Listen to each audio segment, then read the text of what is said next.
Hello everyone. ഇന്ന് നമ്മൾ second സെമിസ്റ്ററിലെ പുതിയൊരു പേപ്പറാണ് ഡിസ്കസ് ചെയ്യുന്നത് കേട്ടോ. ഓക്കെ, അപ്പൊ അതിനു മുമ്പായിട്ട് നമ്മൾ ഫസ്റ്റ് സെമിസ്റ്ററിൽ പെഡഗോജി എന്ന് പറഞ്ഞ പേപ്പർ ഉണ്ടായിരുന്നു അല്ലെ.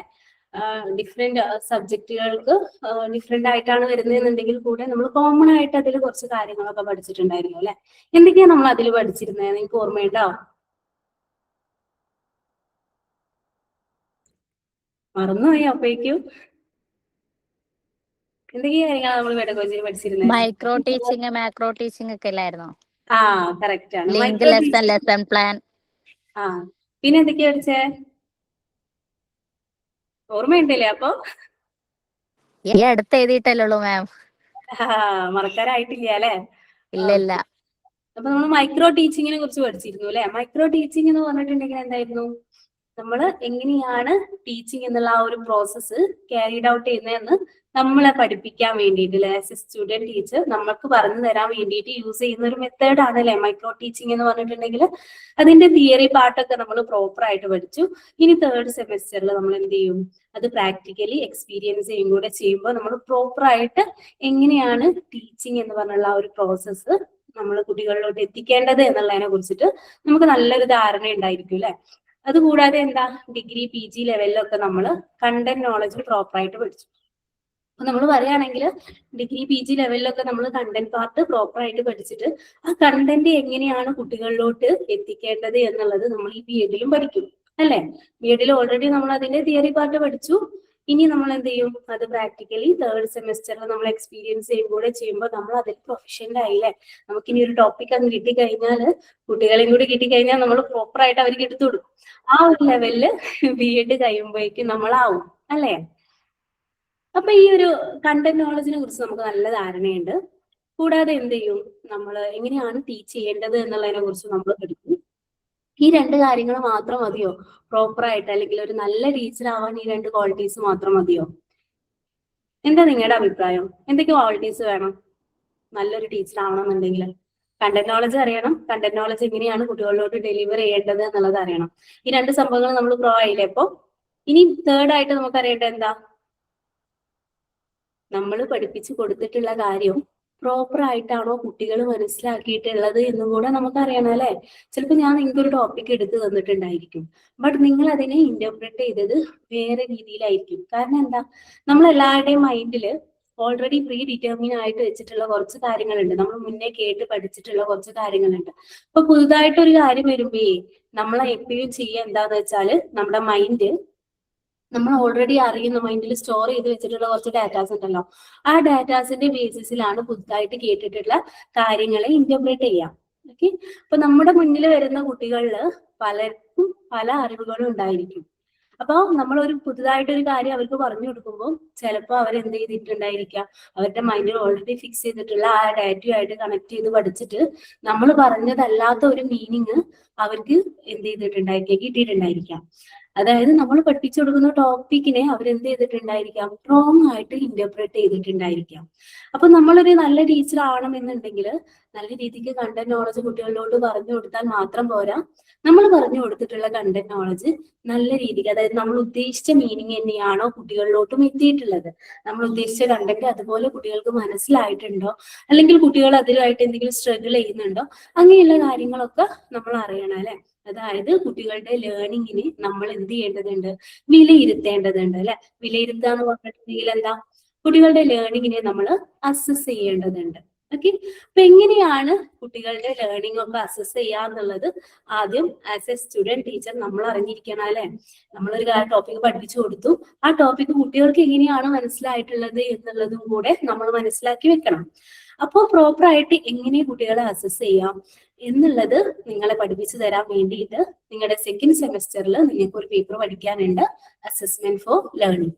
ഈ ഒരു പേപ്പറിൽ എന്താണ് നിങ്ങൾ പഠിക്കാൻ പോകുന്നത് എന്നുള്ളത് ക്ലിയർ ആയോ? ഡൗട്ട് ഉണ്ടോ?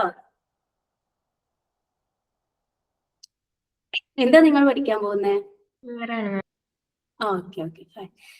സിമ്പിൾ ആയിട്ട് പറയുകയാണെങ്കിൽ നമ്മൾ പഠിപ്പിച്ചിട്ട് കൊടുത്തിട്ടുള്ള കണ്ടന്റ് പാർട്ട് കുട്ടികൾക്ക് പ്രോപ്പർ ആയിട്ട് മനസ്സിലായിട്ടുണ്ടോ, അല്ലെങ്കിൽ കുട്ടികൾ ലേണിംഗിൽ എന്തെങ്കിലും സ്ട്രഗിൾ ചെയ്യുന്നുണ്ടോ? ലേണിംഗിന്റെ ഒരുപാട് ഡിഫറെന്റ് ടൈപ്പ് ഓഫ് ലേണേഴ്സ് ആയിരിക്കും നമ്മുടെ മുന്നിൽ വന്നിരിക്കുന്ന കുട്ടികൾ അല്ലെ. ചിലർ സ്ലോ ലേണർ ആയിരിക്കും, ചിലർക്ക് ഒരു പ്രാവശ്യം കേട്ടാൽ തന്നെ അത് ഗ്രാസ്പ് ചെയ്യാൻ കഴിയും. അപ്പൊ നമ്മൾ എപ്പോഴും ഫോക്കസ് ചെയ്യേണ്ടത് പഠിക്കാൻ കുറച്ച് ബുദ്ധിമുട്ടുള്ള കുട്ടികളെയാണ് അല്ലെ. അപ്പൊ അങ്ങനെയുള്ള കുട്ടികളെയൊക്കെ പ്രോപ്പർ ആയിട്ട് അസസ് ചെയ്ത് എല്ലാ കുട്ടികളെയും ഒരേപോലെ ഈ ലേണിംഗ് എന്നുള്ള പ്രോസസ്സിൽ ഇൻവോൾവ് ചെയ്യിപ്പിക്കുക എന്നുള്ളത് ഒരു നല്ല ടീച്ചറിന്റെ ക്വാളിറ്റിയാണ് അല്ലെ. അപ്പൊ അതിനെ കുറിച്ചിട്ടൊക്കെ അല്ലെങ്കിൽ അങ്ങനെയുള്ള കാര്യങ്ങളൊക്കെ നമ്മൾ നമ്മുടെ ടീച്ചിങ്ങിൽ ഇൻക്ലൂഡ് ചെയ്യണം എന്നുണ്ടെങ്കിൽ ആസ് എ ടീച്ചർ നമുക്ക് അതിനെ കുറിച്ച് പ്രോപ്പർ ആയിട്ട് അറിഞ്ഞിരിക്കണം. അപ്പൊ അതൊക്കെ നിങ്ങളെ പഠിപ്പിക്കാൻ വേണ്ടിയിട്ടാണ് അസസ്മെന്റ് ഫോർ ലേണിംഗ് എന്ന് പറഞ്ഞിട്ടുള്ള ഈ ഒരു പേപ്പർ നിങ്ങളുടെ സെക്കൻഡ് സെമിസ്റ്ററിൽ ഇൻക്ലൂഡ് ചെയ്തിട്ടുള്ളത്. ബാക്കിയുള്ള പേപ്പേഴ്സിനെ പോലെ തന്നെ ഈ ഒരു പേപ്പറിൽ നിങ്ങൾക്ക് 5 ചാപ്റ്റേഴ്സ് ആണ് പഠിക്കാനുള്ളത്. Basic of assessment, assessment for learning in class room, tools and technique four class room assessment, assessment practices in inclusive classroom, prevalent practices of assessment and reporting of quantitative data. ഇങ്ങനെ 5 ചാപ്റ്ററുകളാണ് നിങ്ങൾക്ക് ഈ ഒരു പേപ്പറിൽ പഠിക്കാനുള്ളത്. Okay, ഇന്ന് നമ്മൾ discuss ചെയ്യാൻ പോകുന്നത് ചാപ്റ്റർ 1 ആണ്, ബേസിക്സ് ഓഫ് അസസ്മെന്റ്. നമ്മൾ എല്ലാ ചാപ്റ്ററിലെയും പോലെ തന്നെ ഈ ഒരു ചാപ്റ്ററിലും ബേസിക് ആയിട്ടുള്ള കാര്യങ്ങളൊക്കെയാണ് ഡീൽ ചെയ്യുന്നത്. ഒരു പേപ്പറിന്റെ ഫസ്റ്റ് ചാപ്റ്റർ നമുക്ക് എപ്പോഴും അറിയാം അല്ലെ, അതിൽ എപ്പോഴും എന്തുണ്ടായിരിക്കും, ഏറ്റവും ഇമ്പോർട്ടന്റ് ഏറ്റവും ബേസിക് ആയിട്ടുള്ള കാര്യങ്ങളായിരിക്കും അതിൽ നമ്മൾ പഠിക്കാം. ഓക്കെ, അപ്പൊ ഈ ഒരു പേപ്പറിൽ എന്താണ് അസസ്മെന്റ്, അസസ്മെന്റിന്റെ ടൈപ്പ്, അതുകൂടാതെ മെഷർമെന്റ്, ഇവാലുവേഷൻ, അസസ്മെന്റ് 3 ടേമുകളാണ്. കേട്ടാ സിമിലർ ആയിട്ട് നമുക്ക് ഫീൽ ചെയ്യുന്ന 3 ടേമുകളാണ്. അപ്പോൾ ഈ ടേമുകൾ തമ്മിലുള്ള ഡിഫറൻസ് എന്തെങ്കിലും ഉണ്ടോ, അങ്ങനെ ഈ ടേമുകളെ കുറിച്ച് നമ്മൾ എന്ത് ചെയ്യുന്നുണ്ട് ഈ ഒരു പേപ്പറിൽ, ഈ ഒരു ചാപ്റ്ററിൽ നമ്മൾ പഠിക്കുന്നുണ്ട്. ഓക്കെ, നമുക്ക് ചാപ്റ്ററിലോട്ട് പോവാം അല്ലെ. ഈ ഒരു ചാപ്റ്ററിലെ കണ്ടന്റ് പാർട്ട് നോക്കുകയാണെങ്കിൽ മെയിൻ ആയിട്ട് വരുന്നത് മെഷർമെന്റ് എന്താണെന്ന് പഠിക്കാനുണ്ട്, അസസ്മെന്റ് എന്താണെന്ന് പഠിക്കാനുണ്ട്, ഇവാലുവേഷൻ എന്താണെന്ന് പഠിക്കാനുണ്ട്, അതിന്റെ മീനിങ് ഡെഫിനിഷൻ ഒക്കെ നമുക്ക് പഠിക്കാനുണ്ട്. കൂടാതെ മെഷർമെന്റിന്റെ type, characteristics of educational measurement നമുക്ക് പഠിക്കാനുണ്ട്. മെഷർമെന്റും എഡ്യൂക്കേഷണൽ മെഷർമെന്റും തമ്മിൽ ചെറിയൊരു ഡിഫറൻസ് അല്ല, ചെറിയൊരു നമ്മുടെ അതിന്റെ ഒരു ആസ്പെക്ട് നോക്കുകയാണെങ്കിൽ കുറച്ചുകൂടെ ഒരു ബ്രോഡർ ആയിട്ടുള്ള ആസ്പെക്ട് ആണ് എഡ്യൂക്കേഷണൽ മെഷർമെന്റിന് വരുന്നത്. അപ്പോൾ അതിൻ്റെതായിട്ടുള്ള കുറച്ച് ഇമ്പോർട്ടൻറ്റ് ഫീച്ചേഴ്സ് ഒക്കെ നമുക്ക് പഠിക്കാനുണ്ട്. ഇത് കൂടാതെ ലേണിംഗില് അസസ്മെന്റിന്റെ റോൾ എന്താണെന്നുള്ളതിനെ കുറിച്ച് നമുക്ക് പഠിക്കാനുണ്ട്. ടൈപ്പ് ഓഫ് അസസ്മെന്റ് പഠിക്കാനുണ്ട്. ഫോർമേറ്റീവ് ആൻഡ് സമ്മേറ്റീവ് അസസ്മെന്റുകളെ കുറിച്ചിട്ടാണ് ഈ ഒരു ചാപ്റ്ററിൽ ഡിസ്കസ് ചെയ്യുന്നത്. പർപ്പസ് ഓഫ് അസസ്മെന്റ് പഠിക്കാനുണ്ട്. പ്രിൻസിപ്പിൾ ഓഫ് ഗുഡ് അസസ്മെന്റ് പ്രാക്ടീസസും നമുക്ക് പഠിക്കാനുണ്ട്. ഓക്കെ, ഇത്രയും പാർട്ടുകളാണ് ഈ ഒരു ചാപ്റ്ററിൽ വരുന്നത്. അപ്പൊ ഇന്ന് നമ്മൾ ചെറിയൊരു പോർഷൻ ആണ് എടുക്കുന്നത് കേട്ടോ. ഓക്കെ, മെഷർമെന്റ് നമ്മൾ പഠിക്കാൻ പോകുന്നത് മെഷർമെന്റിനെ കുറിച്ചാണ്. എന്താ മെഷർമെന്റ് എന്ന് പറഞ്ഞിട്ടുണ്ടെങ്കിൽ സിമ്പിൾ ആയിട്ട് വേർഡ് മീനിങ് നോക്കുകയാണെങ്കിൽ അളവ് എന്നൊക്കെ പറയൂ അല്ലെ. നമ്മൾ ഡെയിലി ലൈഫിൽ നിങ്ങൾ എവിടെയെങ്കിലും മെഷർമെന്റ് എടുത്തിട്ടുണ്ടോ? എന്തെങ്കിലും സംഭവത്തിന്റെ എല്ലാവരും എടുത്തിട്ടുണ്ടായിരിക്കും അല്ലെ. നിങ്ങൾക്ക് അറിയാവുന്ന കുറച്ച് എക്സാമ്പിൾ ഒക്കെ പറ, നിങ്ങൾ മെഷർമെന്റ് എടുത്തിട്ടുള്ള അല്ലെങ്കിൽ നിങ്ങൾക്ക് മെഷർമെന്റ് ആവശ്യമായിട്ട് വന്നിട്ടുള്ള എന്തെങ്കിലും ഒരു സിറ്റുവേഷൻസ് ഒക്കെ ഒന്ന് പറഞ്ഞേ. സ്റ്റിച്ച് ചെയ്യുന്ന സമയത്ത്. ടീച്ച് ചെയ്യുന്ന സമയത്തോ? സ്റ്റിച്ച് ചെയ്യുന്ന സമയത്ത് അല്ലെ, നമുക്കൊരു ചുരിദാറോ അല്ലെങ്കിൽ ഒരു ഷർട്ടൊക്കെ അടിക്കണമെങ്കിൽ നമുക്ക് നമ്മുടെ മെഷർമെന്റ് അറിയണം. കറക്റ്റ് ആണ്. പിന്നെ ഇപ്പൊ എന്താ കാർപ്പറ്റൊക്കെ എടുക്കുമ്പോ അതിന്റെ മെഷർമെന്റ് നോക്കില്ല, മാറ്റൊക്കെ നോക്കുമ്പോ. അതെ, നമ്മൾ ടേബിളിന്റെ ഒരു കവറ് അല്ലെങ്കിൽ നമ്മളെ വീട്ടിലോട്ട് മാറ്റ് ഒക്കെ എടുക്കുമ്പോൾ നമ്മൾ മെഷർമെന്റ് നോക്കാറുണ്ട് അല്ലെ. പ്രോപ്പർ ആയിട്ടുള്ള സൈസ് തന്നെയാണോ വേണ്ടതെന്നുള്ളത്. ഇപ്പൊ നമ്മുടെ ഒരു സ്റ്റെപ്പിലോട്ടൊക്കെ നമ്മളൊരു മാറ്റ് ഒക്കെ എടുക്കുകയാണെങ്കിൽ നമ്മൾ എന്ത് ചെയ്യും, ആ സ്റ്റെപ്പിന്റെ ലെങ്തും വിഡ്ത്തും ഒക്കെ നോക്കൂ അല്ലെ, പ്രോപ്പർ ആയിട്ടുള്ള അളവിൽ കിട്ടാൻ വേണ്ടിയിട്ട്. കറക്റ്റ് ആണ്. അപ്പൊ അങ്ങനെ നമ്മുടെ ഡെയിലി ലൈഫിൽ മെഷർമെന്റ് യൂസ് ചെയ്യുന്ന ഒരുപാട് സിറ്റുവേഷൻസ് ഉണ്ട് അല്ലെ. അപ്പൊ മെഷർമെന്റ് എന്താണെന്നുള്ളതിനെ കുറിച്ചിട്ട് നിങ്ങൾക്ക് പ്രോപ്പർ ആയിട്ട് അറിയാം. മെഷർമെന്റ് എന്ന് പറഞ്ഞാൽ അളവ് അല്ലെ. അപ്പൊ നമുക്ക് യൂഷ്വലി മെഷർമെന്റ് അളവ് ആ ഒരു ലെവലിൽ നമ്മൾ യൂസ് ചെയ്യുന്നുണ്ടെങ്കിൽ കൂടെ നമ്മൾ അറിയാതെ അതിൽ കുറച്ച് കാര്യങ്ങൾ കൂടി ഇൻവോൾവ് ആയിട്ടുണ്ട്. അപ്പൊ എന്താണ് മെഷർമെന്റ് എന്നുള്ളത് നമുക്ക് പ്രോപ്പർ ആയിട്ടൊന്ന് പഠിക്കാം. Okay, measurement is a process by which the attribute or dimension or characteristics of some objects are quantified. ഒന്നുകൂടെ എളുപ്പത്തിൽ നിങ്ങൾക്ക് മനസ്സിലാക്കാൻ വേണ്ടിയിട്ടേ, ഞാനിപ്പോ എനിക്കൊരു ടേബിളിനെ മെഷർ ചെയ്യണം എന്ന് പറയാം. ഓക്കെ, അപ്പൊ ഞാൻ ജസ്റ്റ് ടേബിളിനെ നോക്കിയിട്ട് ഇതാണ് ഈ ടേബിളിന്റെ മെഷർമെന്റ് എന്ന് എനിക്ക് പറയാൻ പറ്റുമോ ഡയറക്റ്റ്? അല്ലെങ്കിൽ എനിക്കൊരു ഡ്രസ്സ് സ്റ്റിച്ച് ചെയ്യണം, എനിക്കൊരു ചുരിദാർ സ്റ്റിച്ച് ചെയ്യണം എന്ന് വിചാരിക്കാം. അപ്പൊ ഞാൻ ഇങ്ങനെ നോക്കിയിട്ട് ഇവർക്ക് ഈ ഒരു ലെവലിലുള്ള ഇതായിരിക്കും അളവ് വരുന്നത്. അങ്ങനെയല്ലല്ലോ നമ്മൾ ചെയ്യുന്നത്.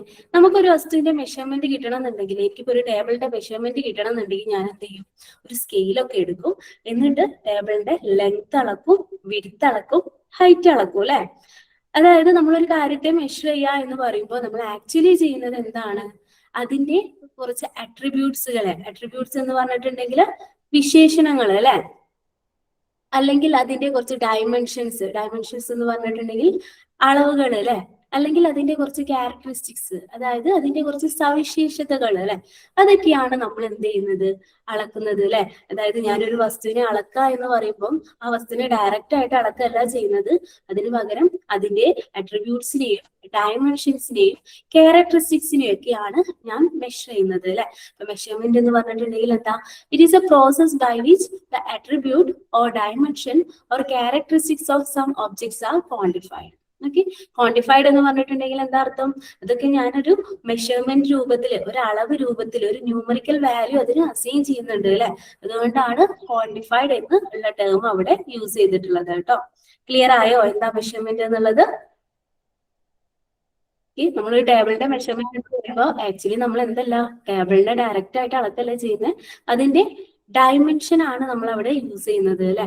അതുപോലെ തന്നെയാണ് ഓരോ കാര്യങ്ങളിലും വരുന്നത്. നമ്മൾ എന്തെങ്കിലും ഒരു വസ്തുവിനെ അളക്കുക എന്ന് പറയുമ്പോൾ ഉദ്ദേശിക്കുന്നത് അതിന്റെ അട്രിബ്യൂട്ട്, ഡയമെൻഷൻ ഓർ ക്യാരക്ടറിസ്റ്റിക്സ്, അതിൽ ഏതെങ്കിലും ഒന്നിനെയാണ് നമ്മൾ അവിടെ മെഷർ ചെയ്യുന്നത്. ഇനി വേറെ രീതിയിൽ പറയുകയാണെങ്കിൽ, a process of assigning numerical value to represent the amount of attribute quality present in an object, person or event. നമ്മൾ ഒരു പേഴ്സണിലോ അല്ലെങ്കിൽ ഒരു ഒബ്ജക്റ്റിലോ ഒരു ഈവന്റിലോ ഉള്ള എന്തെങ്കിലും ഒരു ക്വാളിറ്റി അല്ലെങ്കിൽ ഒരു അട്രിബ്യൂട്ടിനെയൊക്കെ ഒരു ന്യൂമറിക്കൽ വാല്യൂ അസൈൻ ചെയ്യുന്ന പ്രോസസ്സിനെയാണ് നമ്മൾ എന്ത് പറയുന്നത്? മെഷർമെന്റ് എന്ന് പറയുന്നത്. അതായത് മെഷർമെന്റ് എന്ന് പറഞ്ഞിട്ടുണ്ടെങ്കിൽ എന്താ? ഒരു ക്വാണ്ടിറ്റി അല്ലെങ്കിൽ ഒരു അട്രിബ്യൂട്ട് എത്രത്തോളം ഒരു ഒബ്ജക്റ്റിൽ ഉണ്ട് എന്നുള്ളതിനെ, അതായത് ഹൗ മച്ച് എന്നുള്ള ക്വാണ്ടിറ്റിയാണ് നമ്മൾ അവിടെ മെഷർ ചെയ്യുന്നത് അല്ലെ. അതായത് നമ്മൾ അതിനൊരു ന്യൂമറിക്കൽ വാല്യൂ അസൈൻ ചെയ്യുന്നുണ്ട്. അതുകൊണ്ട് തന്നെ മെഷർമെന്റ് ഒരു ക്വാണ്ടിറ്റേറ്റീവ് ഇൻ നേച്ചർ ആണെന്ന് നമ്മൾ പറയാറുണ്ട്. ഓക്കെ, അതായത് നമ്മൾ അവിടെ എന്ത് ചെയ്യുന്നുണ്ട്? ക്വാണ്ടിറ്റിയെ ന്യൂമറിക്കൽ ടേമിൽ എക്സ്പ്രസ് ചെയ്യുന്നുണ്ട്. അതുകൊണ്ട് തന്നെ മെഷർമെന്റ് ക്വാണ്ടിറ്റേറ്റീവ് ഇൻ നേച്ചർ ആണെന്ന് നമുക്ക് പറയാം. ക്ലിയർ ആണോ ഇത്രയും പോയിന്റ്സ്? ക്ലിയർ ആണോ? Yes ma'am. ഓക്കെ, പിന്നെ നമ്മൾ അളന്നിട്ടുള്ള, അതായത് നമ്മൾ മെഷർ ചെയ്തിട്ടുള്ള ഒരു ക്വാളിറ്റി അല്ലെങ്കിൽ ഒരു ക്വാണ്ടിറ്റിയെ നമ്മൾ നോക്കുകയാണെങ്കിൽ അതിന് രണ്ട് പാർട്ട് ഉണ്ടായിരിക്കും അല്ലെ. ഇപ്പൊ നമ്മൾ എന്തൊക്കെയാ മെഷർ ചെയ്യാ? നമ്മൾ പറഞ്ഞു അല്ലെ, നമ്മൾ സ്റ്റിച്ച് ചെയ്യുന്ന സമയത്ത് മെഷർമെന്റ് യൂസ് ചെയ്യാറുണ്ട് എന്ന് പറഞ്ഞു. അപ്പൊ നമ്മൾ എന്ത് ചെയ്യും? ഹൈറ്റ് അല്ലെ, നമുക്ക് എത്ര നീളമാണ് വേണ്ടതെന്നുള്ളത് നമ്മൾ മെഷർ ചെയ്യൂലേ. നീ ലെങ്ത് ആണോ വേണ്ടത്, അങ്ങനെ എത്രയാണോ നമ്മൾ സ്റ്റിച്ച് ചെയ്യാൻ ഉദ്ദേശിക്കുന്ന ആ ഒരു ക്ലോത്തിന് ലെങ്ത് വേണ്ടത്, അത് നമ്മൾ മെഷർ ചെയ്യൂലേ. അപ്പൊ നമ്മൾ എങ്ങനെയാ പറയാ? ഇപ്പോ ആമിന്റെ ഒക്കെ ലെങ്ത് ആണെന്നുണ്ടെങ്കിൽ നമ്മൾ ഇങ്ങനെ പറയൂലേ 50 സെന്റിമീറ്റർ അങ്ങനെ പറയൂലേ. അപ്പൊ അതിൽ എന്തൊക്കെയുണ്ട്? ഒരു ന്യൂമറിക്കൽ വാല്യൂ ഉണ്ട് അല്ലെ, 15 എന്നുള്ള ഒരു ന്യൂമറിക്കൽ വാല്യൂ ഉണ്ട്, സെന്റിമീറ്റർ എന്നുള്ള അല്ലെങ്കിൽ മീറ്റർ എന്നുള്ള ഒരു യൂണിറ്റും ഉണ്ട്. അപ്പോൾ നമ്മൾ എന്ത് കാര്യത്തെ മെഷർ അതിന് രണ്ട് പാർട്ടുകൾ ഉണ്ടായിരിക്കും, ക്വാണ്ടിറ്റി പാർട്ടും യൂണിറ്റ് ഓഫ് മെഷർമെന്റും. ഓക്കെ, എക്സാമ്പിൾ കൊടുത്തിട്ടുണ്ട്. ഏജ് ആണ് നമ്മൾ മെഷർ ചെയ്യുന്നതെന്നുണ്ടെങ്കിൽ നമ്മൾ എങ്ങനെയാ പറയാ? 15 ഇയേഴ്സ് എന്നൊക്കെ പറയൂലേ. 15 എന്നുള്ള ഒരു ക്വാണ്ടിറ്റി പാർട്ട് ഉണ്ടായിരിക്കും, ഇയേഴ്സ് എന്നുള്ള ഒരു യൂണിറ്റ് ഓഫ് മെഷർമെന്റ് ഉണ്ടായിരിക്കും. ഹൈറ്റ്, വെയിറ്റ്, ടൈം ഒക്കെ ആണെങ്കിലും നമ്മൾ അങ്ങനെ തന്നെയാ പറയാ അല്ലെ. 2 hours അല്ലെങ്കിൽ 2 minutes എന്നൊക്കെ അല്ലേ പറയാ.